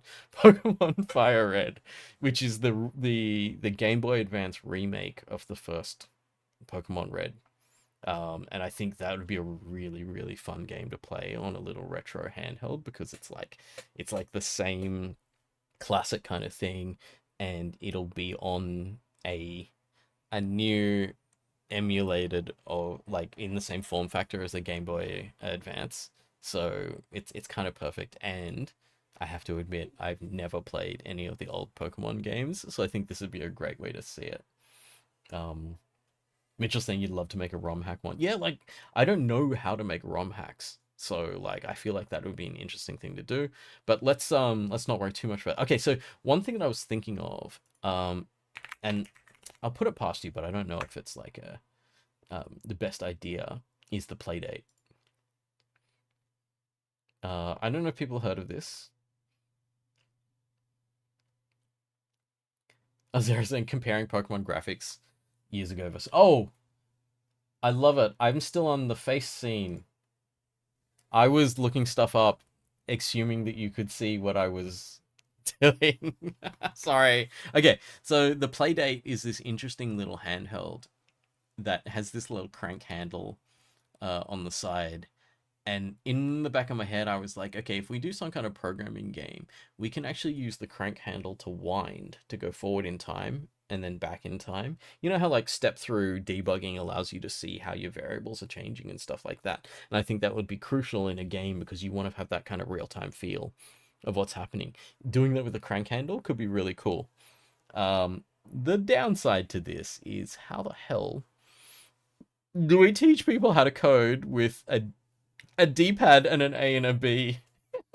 Like, I don't know how we're gonna. Yes, I understand that we could do this with like say custom building blocks that you drag around and you put in place, but oh my god, that could be real slow, right? Like this is a cute device, and I think it's the perfect kind of device for um very kind of, I don't want to say low effort, but low barrier to entry indie dev. It's monochrome, it's low resolution. It has one little gimmick which is interesting, and otherwise it's very simple. You don't have to like, you're not beholden to having to do things really kind of high production values on this. So there's something beautiful about this. But whether I want to do it or not, I don't know. Because I feel like we can pivot to this way later. I could do some other stuff instead in the meantime. Um, so Dan's saying that Lunar Magic is really good for utility to do ROM hacks for things like Super Mario World. Mitchell saying they have Game Boy Advance editors. Yeah. So I think the retro scene has a whole lot of stuff going for it. And the cute handhelds thing. Yeah, so I'm like, part of me is like, this is really interesting. But another part of me is like, are you just doing it because it's a toy, and then you'd get to buy another toy and then pretend it's for like this purpose?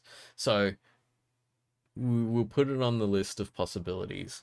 But I do want to go back to Halogen's saying that We do want to make this thing accessible. I mean, this thing does have a simulator that you can run in a browser, but it's not the same. Like, if you intended it for that platform, you're kind of saying to people, you've got to go get it on that platform. Whereas if I just, like, chuck something up on itch.io so that everyone can get to it. Actually, you can sideload, is that the word? Yeah. Apps onto this from itch.io as long as they're made to work with the controls and stuff like that. But let's leave this as an option. Dan saying Zachtronic's first games were browser based. Yeah. So like something you can just open up on a browser, because even Steam is, I feel like, a like nearly beyond what we're actually thinking of doing. And like, honestly, I'm one person who's going to work one night a week on this. Like, if we want to see a result anytime in the next like year, it's not going to happen if I'm targeting like a high-end platform with a lot of stuff, unless I just go like we're just going to use Unity or Unreal and stuff. So that is a good question. Unity, Unreal, Godot, etc. Are we going for a game engine here? I mean, I might do prototyping in something else. I might go real old school and just do prototyping in like console in C, just to see if we can see what we're doing. But we've got a lot of questions here that we don't have an answer for, that I definitely need an answer for if I think this is going to succeed. Also, let's design research. Where would this go? Let's put it high, because it's kind of important. But like, what is the theme? Roblox Studio. So that's not the first time that someone has said Roblox might be an interesting thing.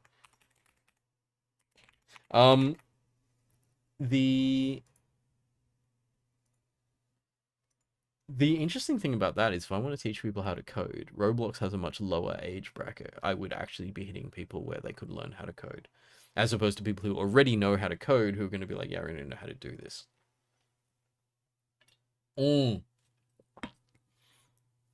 Hamish, yes. I also, that was actually the first thing I looked up. Also, when I was looking at this project, before I got distracted by the playdate and the idea of handhelds and stuff, like the first thing I looked up was like, what did they make Balatro in? Because I'm sure that's going to be a reasonably simple thing to work with. Lua's not that hard to write, as far as I know, because it was like a language designed for people who weren't programmers. Am I right in that? I know it's like scripting language, and it's meant to be like kind of lower barrier to entry for usage. So looks is saying Roblox is not a great company. Yeah, that's true. I think there's a lot of stuff in Roblox. Okay, let's just say research into the company from a moral standpoint. If there's something that I don't think I want to work with, then I would say no. So there may be an option there. I'll have a look. We'll see. Mitchell's saying is a fantasy where you use code to cast spells. So we could do something cool like that, right? So we could do a fantasy thing. Code makes spells of different kinds. Oh,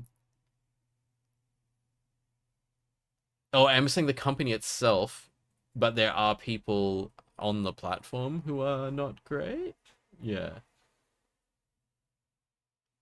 Code Spells is a game. All right, so the other thing we'll have to research once we kind of land on something is whether it already exists, and whether it's worth doing it. Because even if it already exists, like, it may still be worth doing, because like, I'm not trying to sell it, It doesn't matter if I've got competition, and it doesn't even matter if I've got competition that's better than me, because again, this isn't the goal.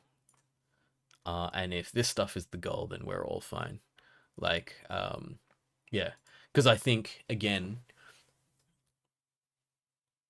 when we're setting out to make something, we set out to make something we think will enrich people. We don't set out to make something that we think will make money.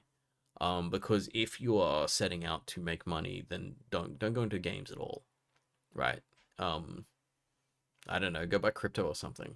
Um, I could, if the end goal is this one, make $1 bajillion in order to be able to invest in a fusion reactor, then this stream turns out very different. This stream is like, okay, what are the best shitty crypto get rich quick schemes that I can use to generate like enormous amounts of wealth in a small amount of time, disregarding who I fuck up along the way. And then I think I would consider that if I did a stream and that was the topic, I would kind of consider that a betrayal of everything that I've kind of built up over the last so and so years and stuff like that. So let's say it's okay. I don't have to worry too much about it. I love this is a really, really long way of me saying it's not too bad if the theme is something that someone's already done. All right, so there are discussions about whether Roblox is good or not, so we'll see. Sci-fi hacking also is a possibility. So this, yes, okay. Fast-paced PvP aspect, more bugs, more janks. That would be so funny. Okay. So this is another question here. Is like real-time, turn-based, because often, so programming often lends itself to I'm gonna call this a two-phased approach, where it's like there's a prep phase where you write code, and then let me not even call this prep phase. I'll call this runtime, right? Because that's what we think about. Runtime is like the code executes, and we have less control. So once the code's executing, we have less control over it. So I have a feeling that this is going to bleed into our design, the idea that there's a preparation phase and then an execution phase. But we'll see.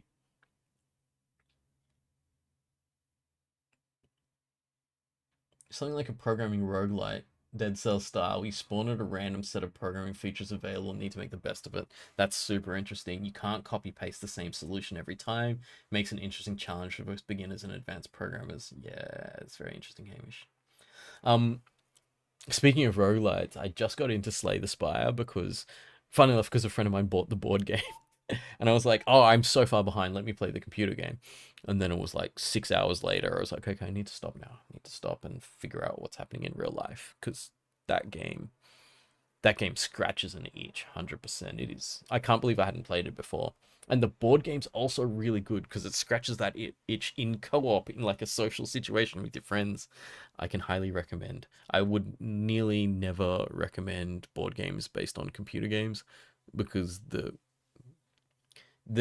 ability to convert the feel of a computer game is circumspect at best in a lot of board games. However, if the computer game itself was based on the use of cards and stuff, then it's very easy to make it into a board game, and the board game feels quite good. But anyway, yeah.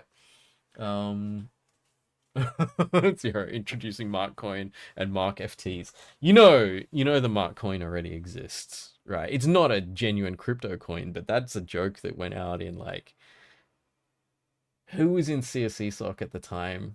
Because the Marc Coin got made in like 2020, I think, when on April 1st, CSE Sock said that they were seceding from the nation of Australia and they were establishing their own country based in K17, and the currency was going to be the Marc Coin.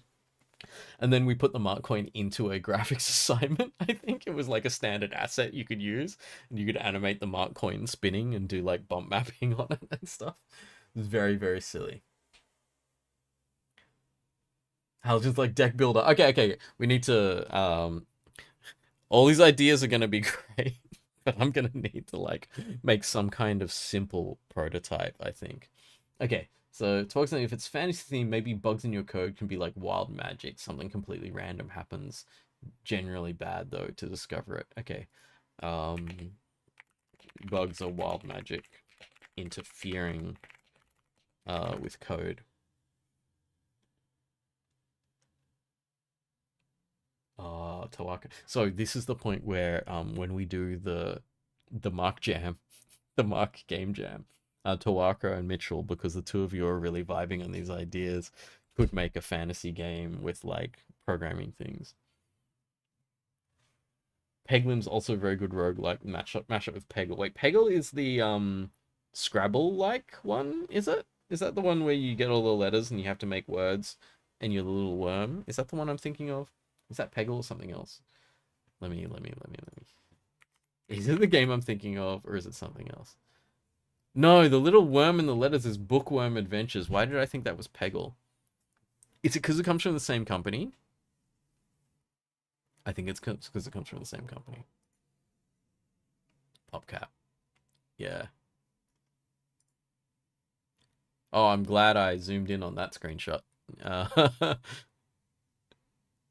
Right.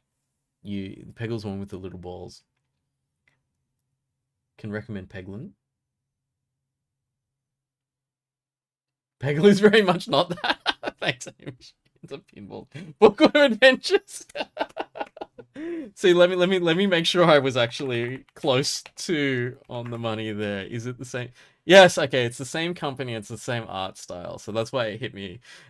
So it's not. I wasn't that far off. I was 100% wrong, but I wasn't too far off. Right. PopCap, same dev. Yeah. Okay. All right. Let me also talk about this idea that I had.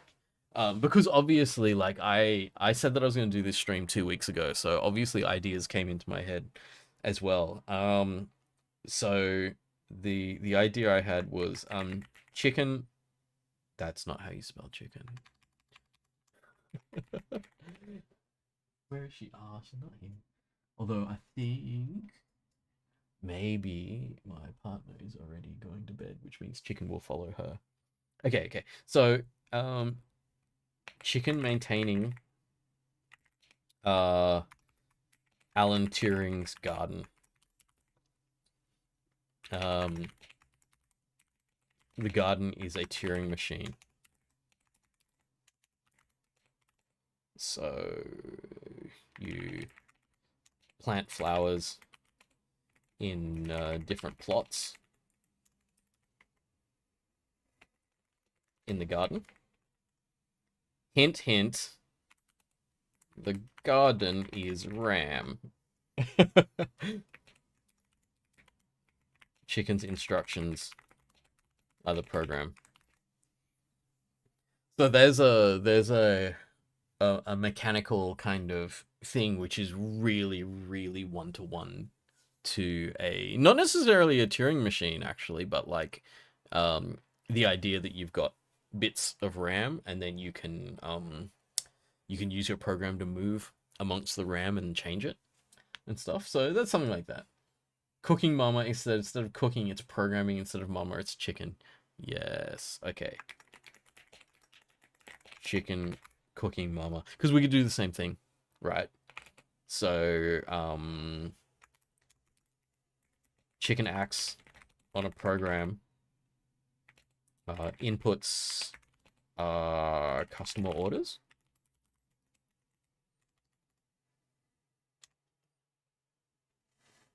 That would 100% work. That would 100% work. So I'm already thinking of like when you get an input, you react to that input, and if you haven't got the right set of programming for the input, you can't do it. Whereas this one doesn't have the same loop. And then you get this kind of thing where like you have written code that makes like, I don't know, flips a pancake or something like that, and then once you've flipped 10 pancakes, you get given an API call that flips the pancake and then just calls the function that you wrote earlier to flip the pancake. Something like that. And then we just have to have the actual programming side of it actually work. Abram, are you using the keyboard? I vaguely remember you building on a stream. Sounds very thocky. Oh, can you hear my keyboard? Give me a second. Let me just...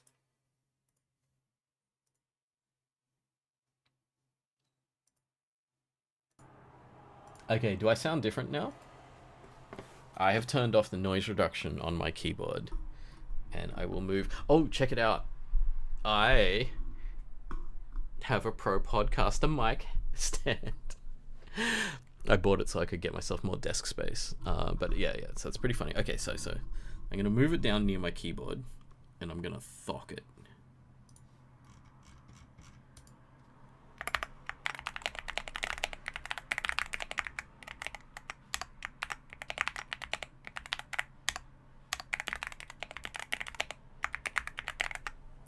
So, do you hear that? This keyboard is a really nice sounding keyboard. All right. Let me just... I'm gonna move my camera. Let me go to this scene, move my camera, and I'll show you my keyboard. Oops.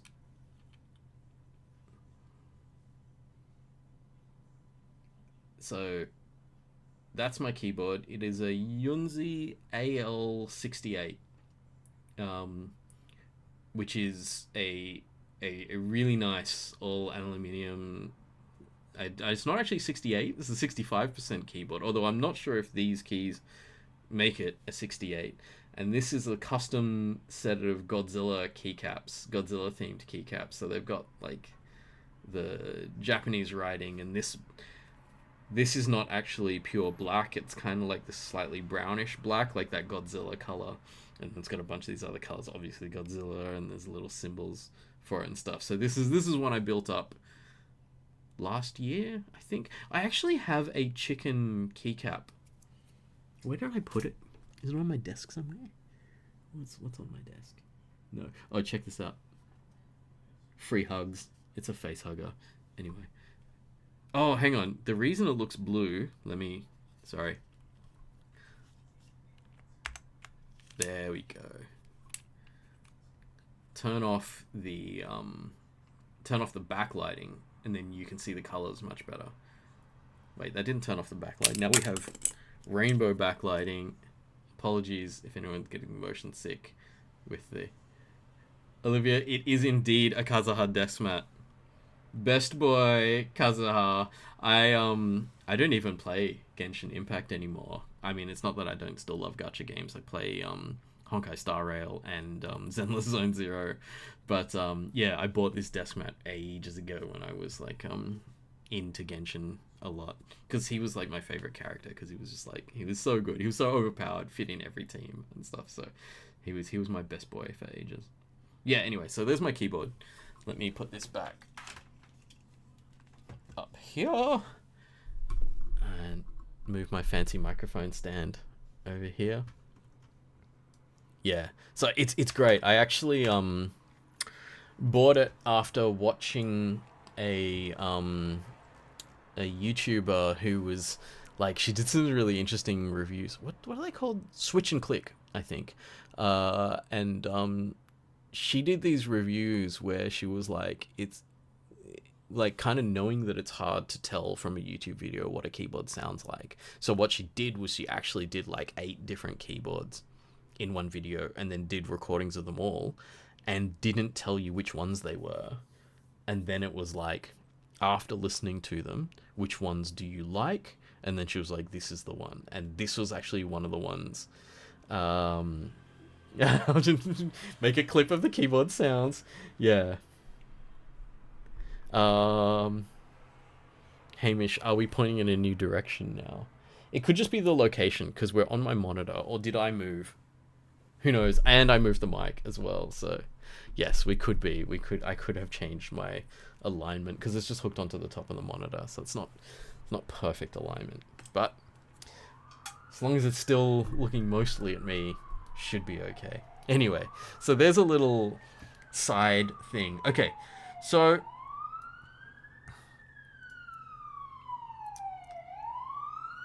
let's think about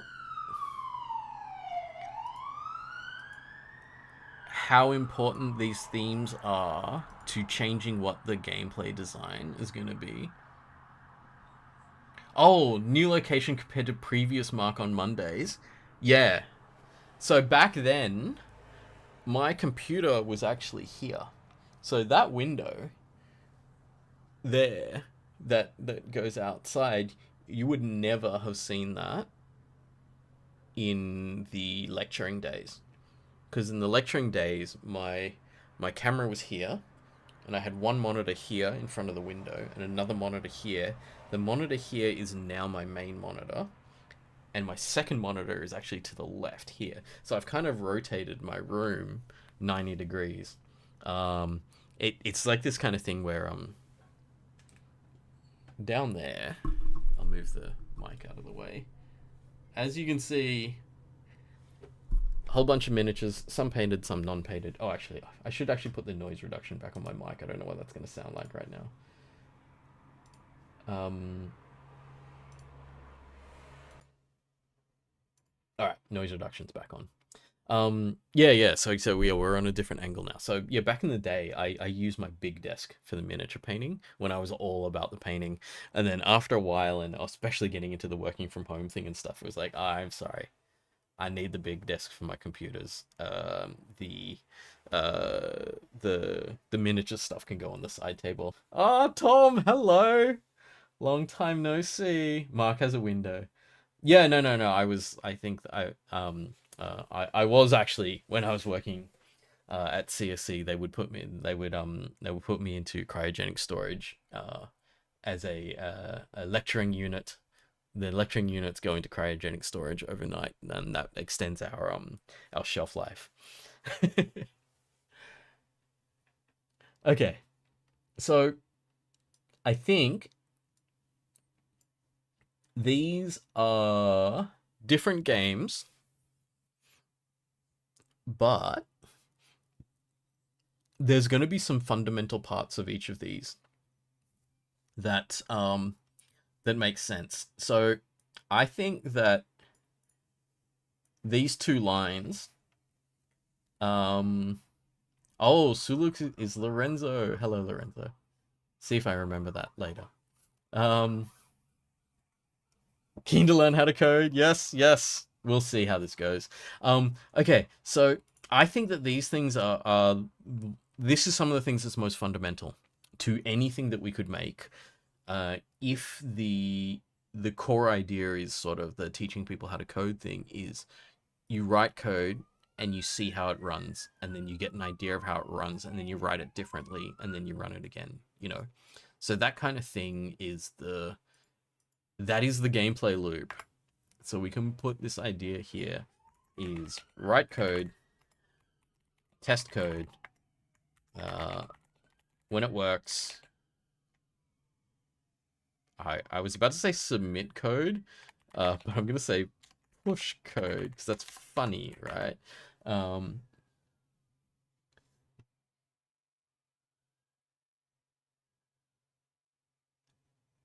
Oh, people are trying to figure out who Lorenzo is.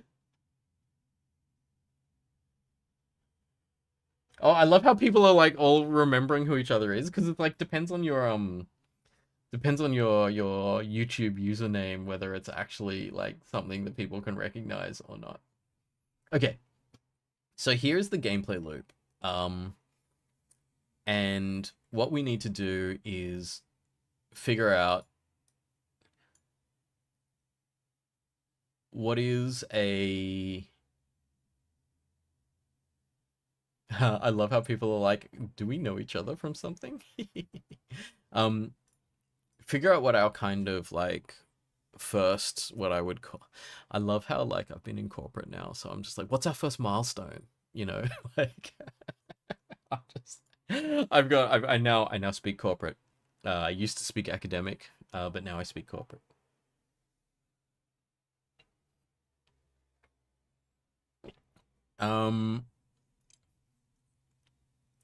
So what are we going to do first? We need to figure out... Okay. Because it's already 10 p.m. and I was like, I'm not going to spend forever on these things. So, stuff for Marc to do. And I feel like I will have to do some stuff offline, which is like get a dev environment running. Because I sure as hell don't have anything running on my gaming computer right now. It's like it's all on my my work laptop. And I barely use the dev environment on my work laptop. Like I use it to test things out so I can teach to people, but I don't actually dev. Jira tickets? Okay, alright. First Jira tickets.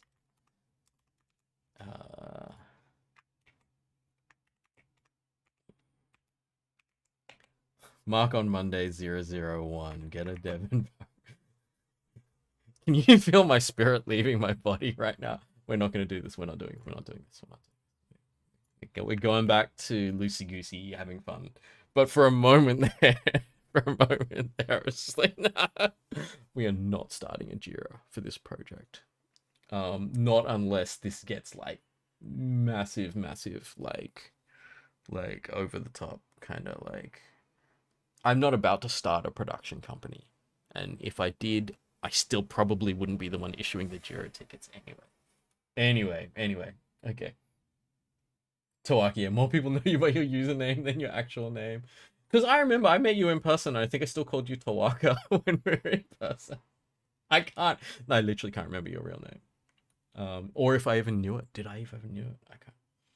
An epic in Jira for this project. Yeah, what are you doing? Jira Ticket Simulator? I actually played PC Building Simulator for a little bit, and I was like, ah, this is fun. And then I got, like, what does it get? Model Kit Building Simulator? And I was just like, I got 10 minutes into that and just went, what the hell am I doing? Like, I have so many model kits. You can even see some of them up there. You can't see them that well. There's a bunch of boxes up there, including a really, really exclusive one that you could only buy at the life-size Gundam in Japan, which has since been deconstructed. So I have a kit there that you can't buy in the world anymore. It's like super, super rare and stuff. So I've got model kits. I don't know why I downloaded the model kit building game. But then again, I'm making a game about teaching people how to code in front of a whole bunch of people who already know how to code. So, you know, we're doing a thing that's a thing we already know how to do.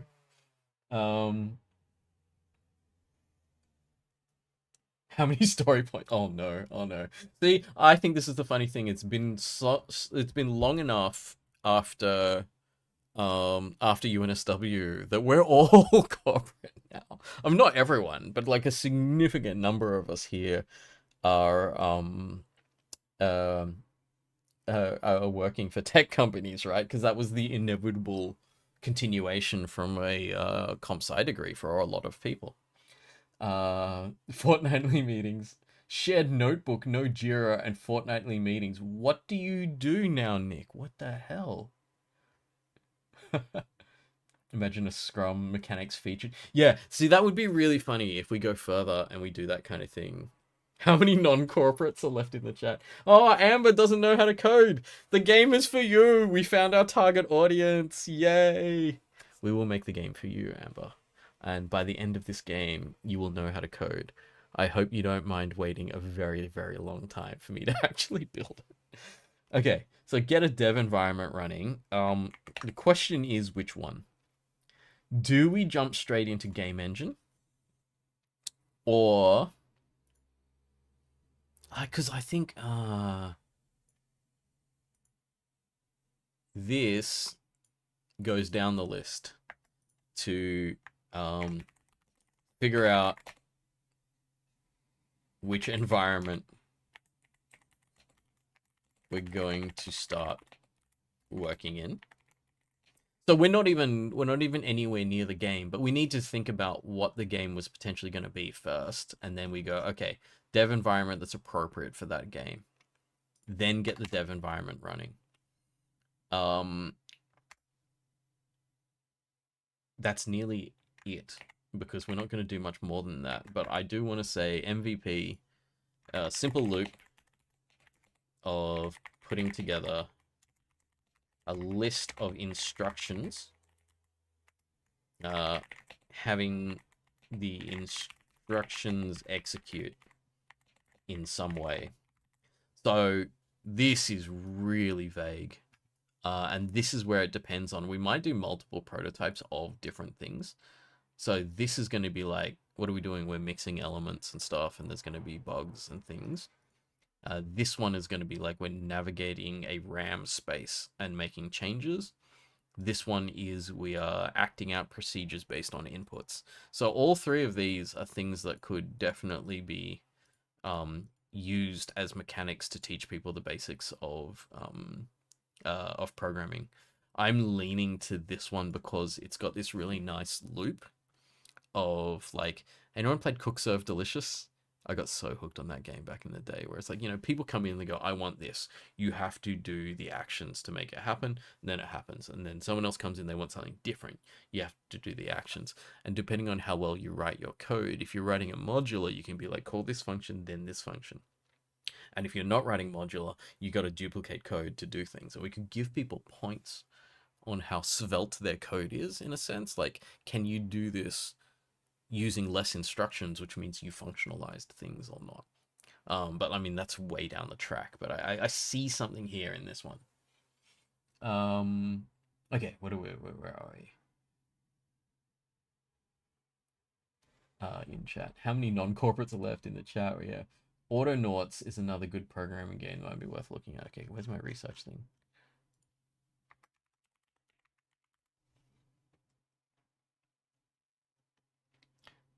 Hamish, I think game design should inform the game engine choice. I agree. Use a different name then, but you're Mal. Oh, Mal, I remember Mal now. You must have told me that. I think. I can't remember. Dan's like, what's more important, game being fun or game teaching concepts? Okay, this is a question that needs to go in the document.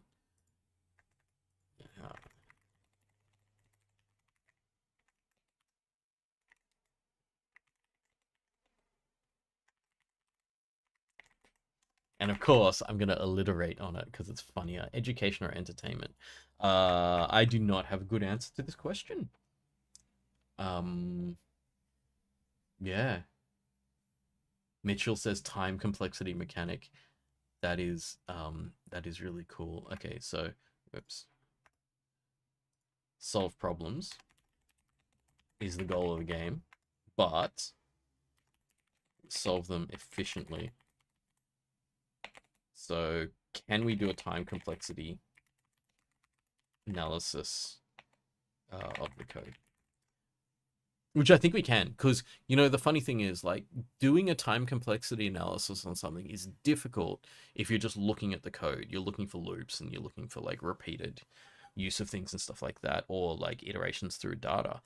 But if you don't do a time complexity analysis, but instead you just run it, and because this is so slow and we're watching it happen, we can literally count the number of operations that needed to happen in order for the code to work. And then we go, this code is good because it solved the thing in a certain number of steps, and it's bad because it took all these extra steps to do things. So we could actually score people on first solving the problem. So like 1 star solve the problem, 2 star solve the problem at what we consider optimal time complexity, 3 star something else. I don't know. Maybe there's a challenge mode for 3 stars. So we could have a kind of thing like that. Lots of puzzle games have that kind of 3-star thing. So we could do something like that. Else heartbreak. Okay.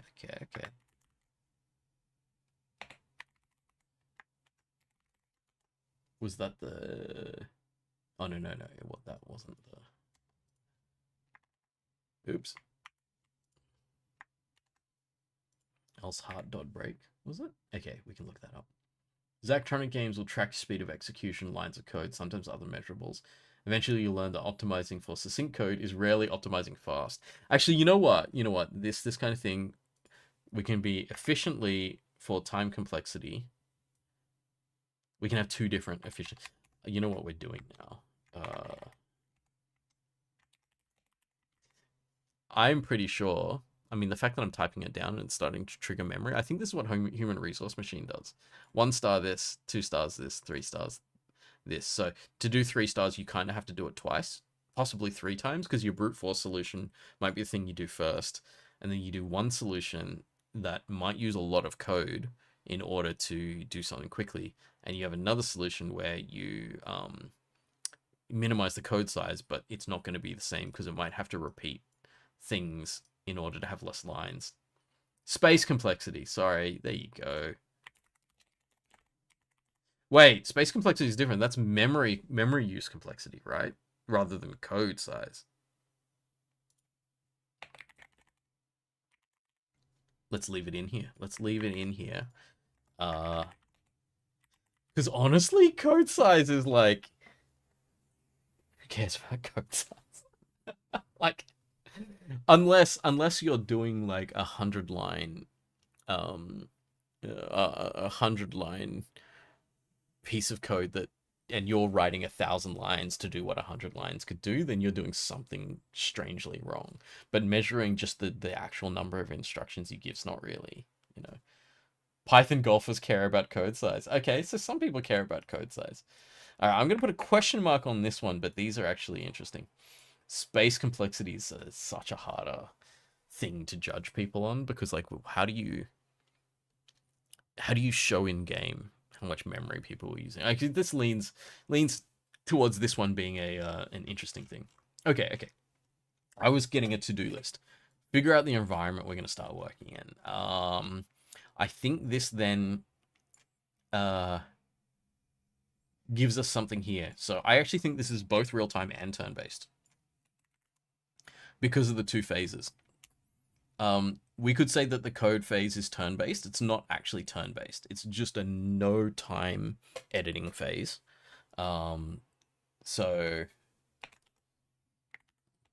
no time tracking. You just get to edit. Runtime, the code executes.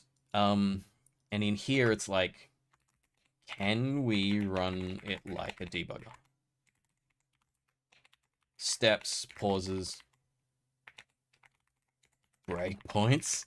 I'm gonna put lots of question marks after breakpoints, because are we actually gonna be able to deal with that? But like, you know, Shenzhen IO really plays like that. All right, since some components can only handle like 5 lines of code and also add cost of components, this is not the efficiency to track. All right, so Shenzhen IO, that was under Zachtronics. Let's say I need to play that, because it's sounding like that's something close. Oh, you know what? That's a fun stream. Is I just play that. Okay. What are our requirements for this?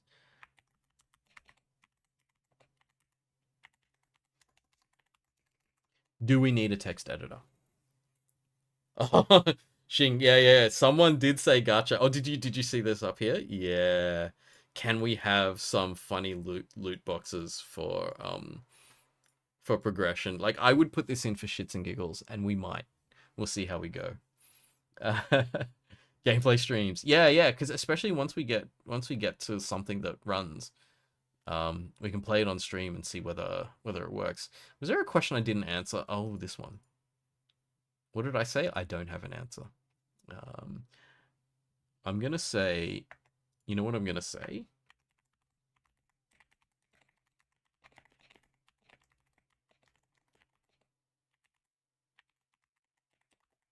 That's my answer. Entertainment, because no one ever learns without being entertained. Like, if you can't get into it, it's not going to teach you anything. This is kind of like the premise for like all of the teaching I ever did, was like, getting people interested in something is way more important than like getting the data correct that you deliver. So I could deliver 100% correct data in a standard university lecture, and so I could say a whole bunch of facts that are entirely true about programming, and people could be like, I know nothing. Whereas I could get half of my facts wrong, but just impart the joy of building code and having it run, and just impart the feeling of how interesting it is to have control of your computer, and you can actually make it do things. And I think that would actually be far more successful than the factually correct one that's just a laundry list of correct facts, right? Mitchell, yeah, libraries, mechanics stored in gacha boxes. Yeah, yeah. So we could open a bunch of gacha and it'd be like, you unlocked this, this, and this, and then it'd be like, because you unlocked XYZ, you don't have to code certain things, but you have to code other things. And on a different run of the game or for a different player, they'd unlock a different function, and they'd be like, oh, I can use this function to do this. But like you'll both end up over the course of a level ending up with all the same things. So it's not actual gacha. We're not like making it so people can't get things. But what we're saying is like every run of the game is nearly more like a roguelike than gacha. Yeah, every run of the game you get different capabilities, and then you can build your code differently using those capabilities. Um, any percent speedrun without rolling math library. Oh man, if you have to implement your own math, imagine if like plus and minus and multiplies and divide are not in the code. You've got to figure out how to implement basic math functions on your own. Here, all you can do is manipulate the bits in binary numbers. Please do some addition and subtraction and division. Division in particular. I don't know, the bitwise division is doable, right? But even like addition and subtraction sort of okay because you just do a carry. But like, yeah, you'd be there for like an hour doing a division algorithm. Yay, so much fun. um, God, is we use AI to generate infinite new items tailored to play? Oh no. I mean, like, it doesn't have to be AI. Because I think we'd still want to, if we're teaching, we still want it to be like the next level of complexity that you need. Or better yet, it's not the API stuff that you get. So this goes back to that other idea of having to do it manually first and then automating it. So stuff doesn't go into the gacha pool until you've implemented it. So you cannot automate anything that you haven't figured out how to do.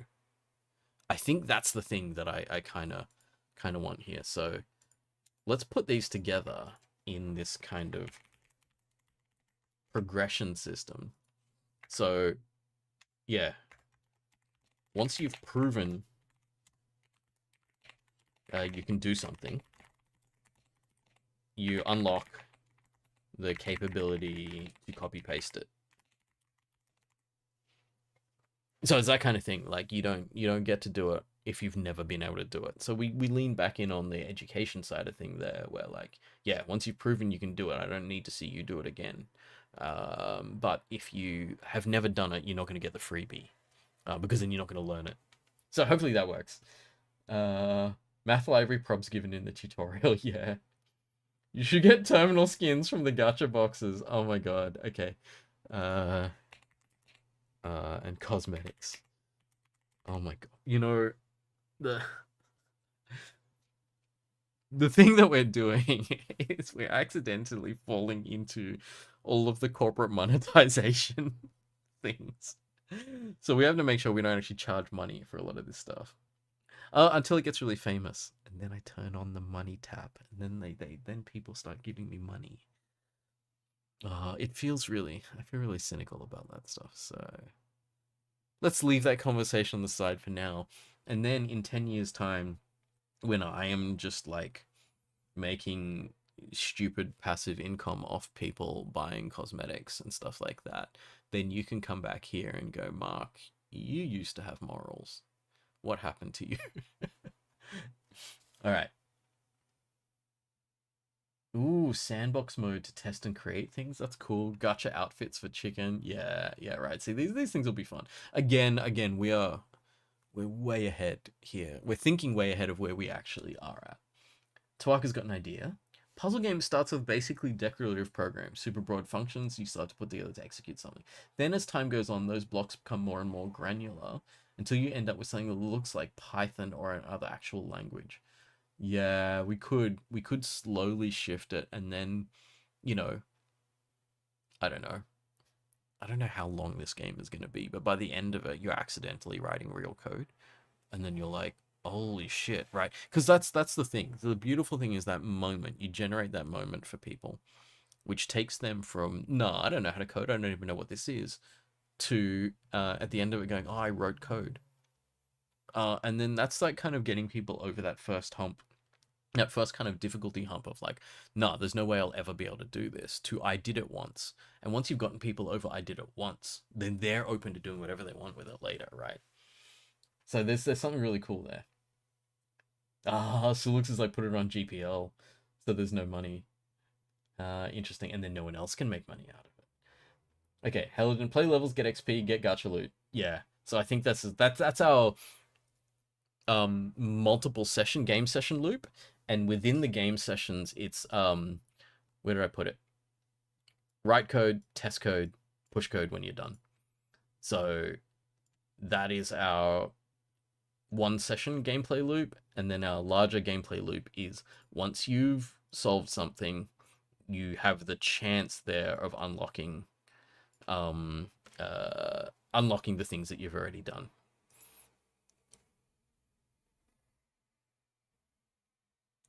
Puzzle game based on a parser. Oh my god, a puzzle game based on like regex or something. A Hindley Milner type inference. I do not know what that is. That's interesting. Let's look that up. Hindley Milner algorithm. Oh, Rust. Lambda calculus. All right, parametric things. Damas Hindley Milner. Risk reduced. Blah blah blah blah blah. All right, where's the there's a lot of page here, isn't it? What's the short version? Solix, can you give me the short version so I don't have to actually do real research? Writing test mechanic go funny. Hamish, NAND game has that. You can't get optimal size circuits if you haven't created your components from previous levels optimally. Oh, man. Making people go back to do previous levels to optimize them. I don't know if we... Well, who knows? Who knows? We'll find this out later. And again, we're going to go if. Look, if. I got to be honest. ADHD brain. If we get there, we will test this stuff out. Hindley Milner match. Okay, so people know Hindley Milner.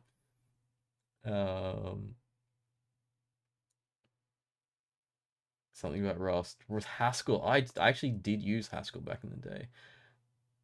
I know what these words mean on their own. Allows you to things to do like if function x equals function 3, then x equals 3. Oh, so it's kind of like a backwards implication of the inputs into a function can let you assign a value to a variable. Am I getting that right? I'm kind of just going, if this was in another language, that's what I read from what you said. Allows you to do a lot of inferences we usually assume is only deducible from like reading as a human, not within the compiler. Yeah. Okay. Interesting. We are, I think if we're discussing things like this, we're several levels and or acts or campaigns deep into this game now before that becomes something that people do you remember when you started programming, and the first thing that you need to learn is that you can assign values to things and then you can get those values back out of those things, as in we can store things in memory and then we can read from memory. I think that's where our kind of we need to start there. Right. Yeah, and we will get there. We will get... Well, again, no promises. We will head in that direction. And if it's still interesting to us when we get closer, then we'll do that. Okay. So, number one, we cannot build anything without something to build it with. Yeah, I've been going for 2.5 hours, you can tell. The brain is still technically present. All right, I shall wrap this up soon. So, we need an environment that has a text editor.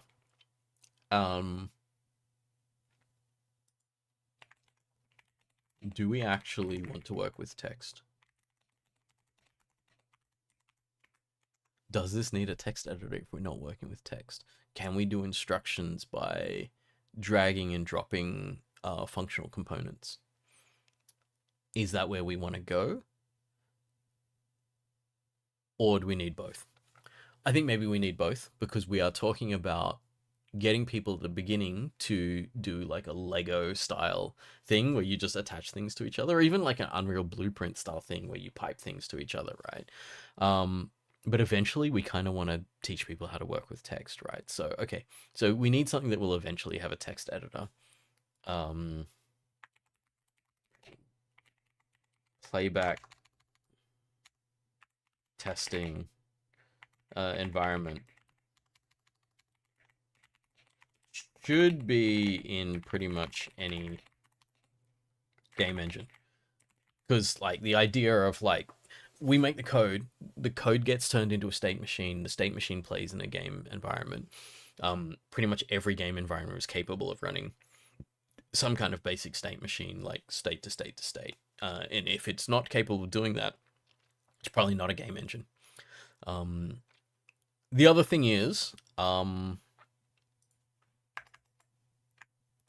question, game engine or simple API like environment? Because we've got like what we were talking about Lua Love before. I don't even know if we'd class that as a game engine. Oh, we've got like Unreal. It's gonna be an Unreal 5. It's gonna have DLSS. Ray tracing. It's gonna have ray tracing. Fluid simulations. Accurate hair simulations on chickens. See like that kind of thing. Completely unnecessary, right? So I'm nearly crossing out Unreal Engine right now because it's just like, this is going to be way too big and way too complex. But I'm sure you can use Unreal Engine to make a dinky little 2D game, right? All right, what do we got? What do we got? What's happening? Hamish is like, am I envisioning a you are writing code as text game or you are dragging interacting blocks? Yeah, right. That was what I was wondering myself. Maybe we're doing both, but I'm not sure. We also don't have to lock it in now. We can always change the environment. Yeah, true. We can do early prototypes in something and just throw them away, right? You have to have a form of Valgrind to ensure you don't have memory leaks. Oh no. Mark going back into gacha post Genshin is irony at its finest. Oh, hi, Nightcakes. Welcome. I don't know if you've been here the whole time. Hey, oh my god. Sent this link by a friend. Hello. Wait. Who's A? You're one of my mods. I don't remember who just had A as their name. Actually, you don't have to. Obviously, if you're trying to anonymize yourself, you don't have to tell me who you are. Like you can just message me later or something. But the fact that you're one of my mods means you literally worked for me at some point. So yeah, Mitch will do it. Ray tracing, yes, no. Yes, those of us who's been corporatized probably need to sleep soon, including me as well. Twine is an option. Okay. Chaos Destruction Engine Go. Chicken deserves the best path tracing at minimum. Oh, in that case, you just got here. Oh, awesome. Mark going out of his way to skip messages mentioning monads is either good for him or proof that monads are incomprehensible. I did skip that because I don't understand monads. At least, like, I don't remember what monads means, so I would have to go look it up and go, all right, is that something that I already know under a different name or not? So yes, I'm skipping, especially because it's 10:30 p.m. and we've been going to, oh, it's Ada, hello, yes. You didn't have to if you don't want to, but like, obviously you don't mind, so welcome. Oh, I love how like a bunch of the mods have gotten random YouTube YouTube links and just been like, oh look, this is happening. Okay, so homework for next time. And I will figure out what environment I'm going to start working in. And whether or not we care about whether it's got a text editor. You know what? If we wanted to, we could go super old school and I could do this thing in C. just in C and just spit out ASCII art into the console because that is like that would be a hilarious throwback to like Comp 1511.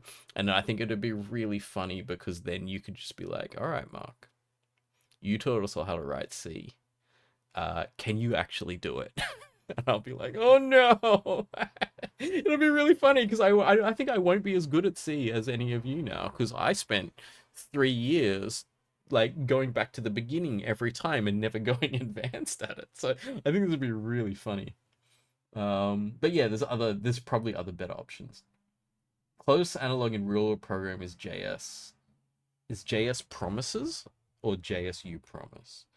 Um, but yeah, JS is like something that would make a lot of sense because JavaScript is like everywhere, right? Idea of an object having some state which can be passed along. RPG Maker, yeah, RPG Maker's in the back of my head as well. I assume all those extra letters afterwards are just the newest version of RPG Maker. Zig. What is Zig? Memory management of C, but modern language. Oh, interesting. ASCII-based visual novel. You can totally do that because, like, you know, ASCII art. It's like if it's a visual novel, a lot of it is text. It's sort of okay, and it like lowers your like need for like a whole lot of art as well. The rest of the game is pixel art style, and the graphics and chicken is a carefully rendered 3D model. The downside of trying to do a cat as a 3D model is you hit uncanny valley really easily.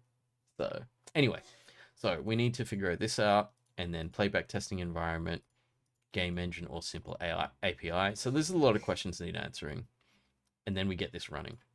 And an MVP is a simple loop of putting in instructions and having them execute. So we don't care about goals, we don't care about game mechanics or anything. It's like, can we just get the core mechanic running? Promises are a structure in JavaScript. See, so you know I haven't done any JavaScript, right?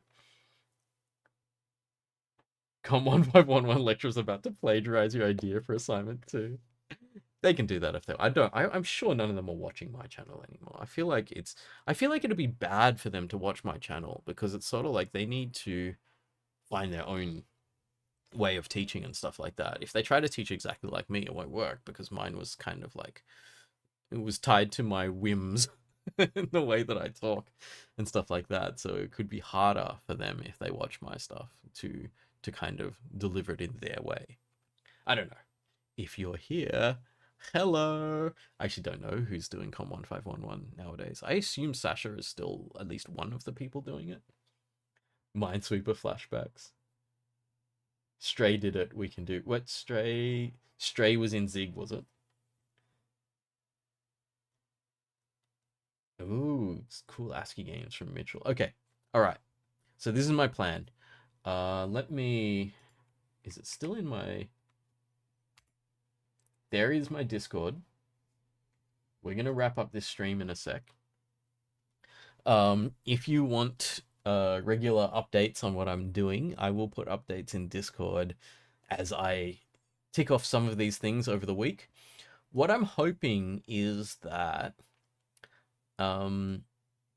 if I get this done offline during the week, so I make a decision on something and I just get a basic dev environment running, then next stream is this, which is really interesting, right? Because we do the coding together, and then you can just like, you know, like, because you used to call it extreme programming, so that's how you know it was invented in the 90s, with one person looking over the shoulder while the other person codes. It was really good because you just got someone thinking on a desiign level, not touching the keyboard, and then the person on the keyboard's thinking on like a syntax level.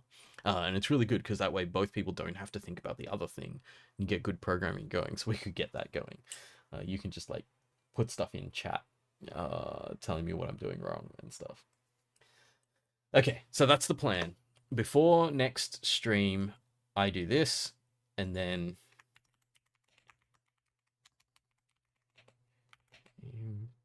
we make it's not an MVP. MNVP. Oh wow, it's a spelling error. Minimum non-viable So it's not a minimum viable product. It's a minimum non-viable product. It's just a a set of mechanics that start working. And like honestly, I don't know if I can get mechanics to start working in 2.5 hours. We'll see. I expect to be rusty, so we'll see. All right. Oh, people talking about ASCII art games and stuff.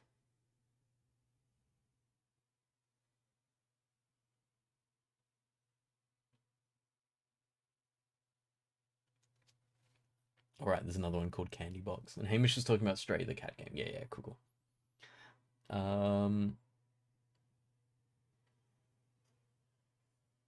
Rust mention. Yeah, there've been plenty of Rust mentions tonight, I think. Wait, were they all coming from you, Lorenzo? Who knows? Okay. Mitchell, do I need you to do anything for next time? Nothing in particular. Although, if you want to, I don't have to do this myself. Well, the last thing I do. But if anyone has um game engine stuff, hop into the Discord and ping me about any game engines you know of that you think might be appropriate for something like this, which has a like a kind of a pause moment where you edit the text and then a bit where it actually passes that text and then runs the instructions that you've got. Oh shit, we're making a compiler, aren't we? You know what subject I never did at uni is compilers. And now I'm actually going to be writing a compiler in the back end, aren't I? I just realized that. It just went into the back of my head, and I'm just like, oh, you.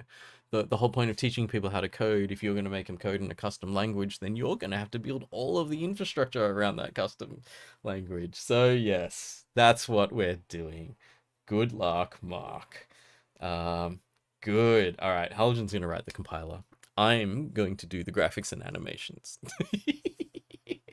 I mean, we won't look honestly. We're not going to have to do that much compiler because, like, we are teaching people how to code from the beginning. It doesn't have to do that much.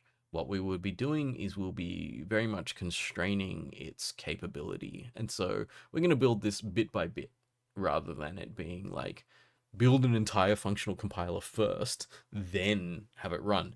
But where we're going to have the components that we need first is like simple operations. And so we'll start with a very small subset of operations. And then we will be able to, the thing that will be important actually is the debugger rather than it being a compiler. But the debugger is going to need to go through step by step and show which instructions it's on when something happens to the visible game state.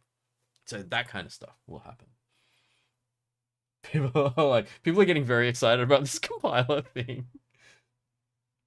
Yeah, right, Hamish. Yeah, a really large subset of this chat are compiler language nerds. I mean, that's the point, and that's why this project is going to work, because everyone here is actually interested. Well, not everyone. We do actually have some non-coders here, which is really nice. But yeah, a lot of us here know about this stuff, right? So that means that like, beautiful for me. I don't have to do all the work.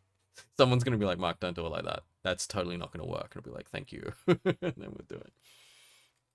Yeah, Halogen, definitely. It's more of an interpreter than a compiler because it doesn't need to compile. It's just going to go step by step and get translated into game state. So I'm already imagining this kind of double window thing where the code is on one side, the action is on the other, and then the code gets highlighted and the action happens. And I feel like I'm not unique in that. I think like multiple games have already done that kind of thing, and it'll be fine. Yeah. Okay. GDP as the debugger. Ah, no. Oh, Dongji, you finally finished work. 3161 teaches you both compiler and interpreter, which is okay, good. So, yeah. All right. But I mean, like, the concept of it, execute instruction in order, is not something that needs deep compiler knowledge to be able to get working. Because if we say you write a cooking recipe and you follow the cooking recipe, that has nothing to do with compilers, but it's actually the entire gameplay. So I think it should be fine without us needing a stupendous amount of compiler knowledge. Okay. There we are. Oh, zeros. Okay, I'll answer a couple more questions and then we'll wrap it up. Did I do any of the ML courses? Yes, I did. So I did AI, and there was a course on neural networks and a course on machine learning, and I did all of them because back then I was big into AI, which I find kind of ironic because AI has now changed and I don't know anything about it anymore. But that's only the large language models.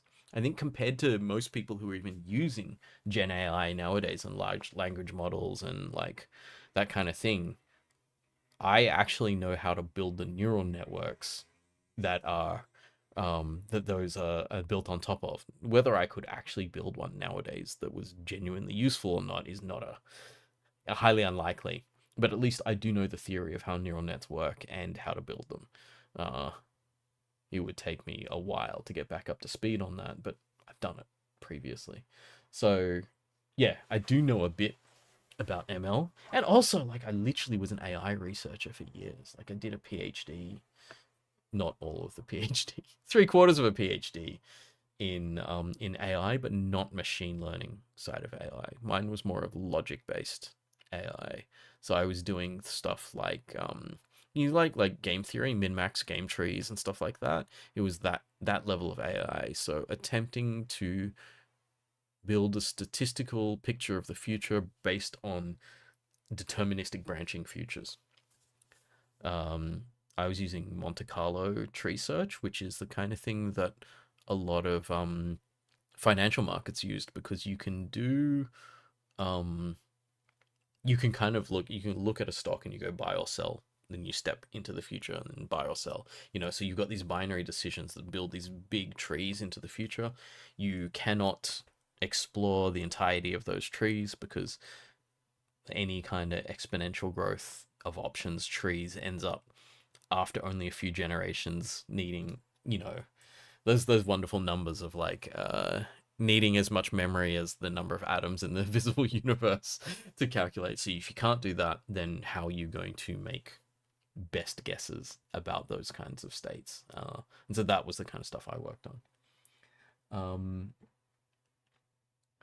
Yeah, the PhD. Wait, did I never talk about the topic? So I was working on game playing AI using Monte Carlo tree search, a particular algorithm called the upper confidence bound for trees, UCBT? UCBT, or was UCT was often called. Um, so that's a way of exploring using the Monte Carlo tree search to explore possible futures of the tree because the tree's exponentially large. You can't do the whole tree, so you just check some of the tree, and the upper confidence bound was a way of um, shifting your choices of where to explore in the tree based on how successful um, the the different branches of the tree are. So any branch of the tree that makes it look like you're winning, you go down that branch more often because what you're looking for is like if we think we're going to win by going down a branch, we need to check it further. And if we check it a lot and it still says we're going to win, we're probably going to win going down that branch. But if we check it a bit more and we start to lose more on that, then we need to go somewhere else and check somewhere else. So that's the kind of like exploitation part of the algorithm. And the exploration is like I don't know, like 9 times out of 10 you go for the win, and 1 times out of 10 you check all the others because sometimes there's a win down another path that you thought was a loss, right? So it's like this kind of like algorithm, uh, and it's very very serial because every time you explore the tree, you're doing it based on the information that you've stored in the tree about whether you win or lose. Um, I found a way of making that distributed. So, can we run this algorithm that everyone thinks can only run on a serial processor? Can we split this up over like an Amazon compute cluster and run like 700 CPUs on it? Which is the funniest thing to say because then like I was like, can I get a compute cluster? And the funniest thing was like at UNSW, like, oh yeah, we've got one. And I was like, oh yes. But I was always having to fight people for it because people were doing like simulations of the universe and stuff like that on it, which is like, genuine research. Actually, no, that's stupid. I was genuine research too. But yeah, so we would all be queuing up things on it, and I would queue up for like, yeah, give me those 300 CPUs. Uh, and then at some point in the next couple of days, it would report back saying, oh yeah, I played all these games for you, and this is the result. There was a point where Amazon was trying to convince UNSW of the the validity of using Amazon Web Services for stuff, and they found out about my project, and they gave me like a whole bunch of free Amazon compute time. So I went into this competition where we were like our game playing AIs playing against each other, and unbeknownst to the other competitors, I was leveraging 1,000 CPUs against other people who were like using one. Uh, the other side of that story though is I didn't win, so I still lost to someone who was running it on a single CPU. And that's when I figured out there was bugs in my code. Because I'm just like, if you throw 800 CPUs and someone else has only got one, you should probably win at any possible thing. But again, this also teaches us a lot about like, algorithmical optimization is so much bigger a deal than engineering optimization. So if I go 1,000 times faster by running 1,000 CPUs, and it's not 1,000 times faster because it's not efficient. So like if I go 200 times faster by using 1,000 CPUs, an order of complexity better algorithm is going to go better than that on a single CPU. And that's what I think beat me in that competition. But I still ranked pretty high. I got to like the final day of this competition, so I was in the top 16 in the world. It's not that big a deal. Top 16 in the world was like still only like 50 competitors, but it's still kind of cool. So that was like one of the cool things I did when I was doing my PhD. And then when they're like, hey, do you want to write this up? I'm just like, no, I don't. I'm going to quit now. Which happens to a lot of people, I think, with PhDs. Algin, Mark, I think you still have the academic bug in you. Oh, the joy of explaining things, I don't think will ever leave me for my whole life. I love it. I love just going, hey, you want to know about this cool thing? This is how this thing works. And if you think about it like this, it works like this. And you can see my eyes light up. But I think that's what made me a good teacher, right? Was just like people would be like, if you ask Mark about things, he'll explain the whole thing to you and he'll get real excited about it. And I think that kind of infectious, exciting thing is what I think. I mean, you'll know better than me. Is that why the teaching worked? Why my teaching worked? I'm not sure.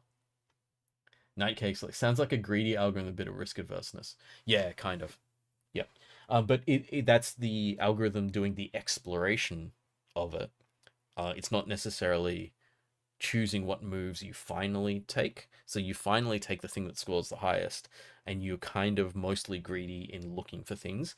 And the exploration versus exploitation, the exploration side tries to make sure you don't just get stuck in a local minima, local maxima. Yeah. I was sponsored by Amazon. Yeah, in a certain sense, I was.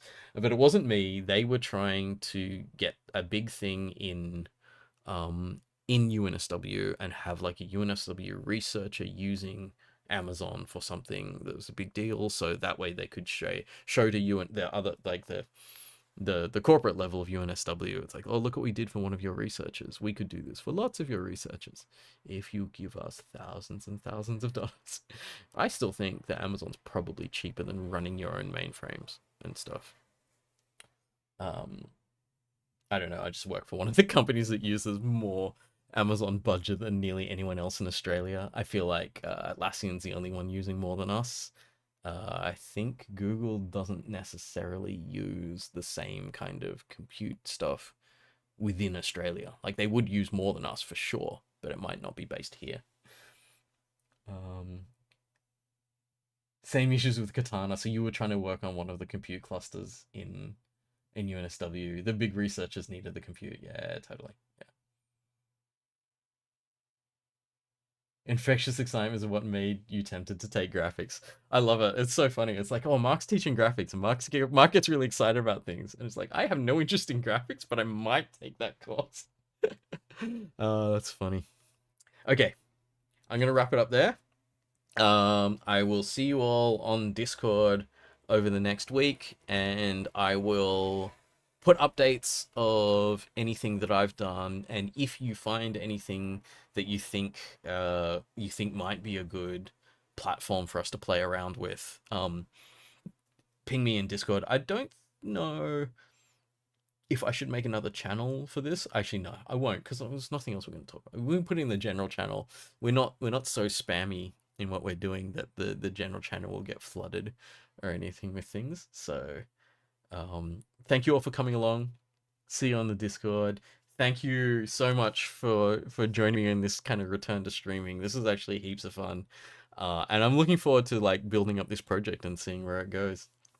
All right. Good night, everyone.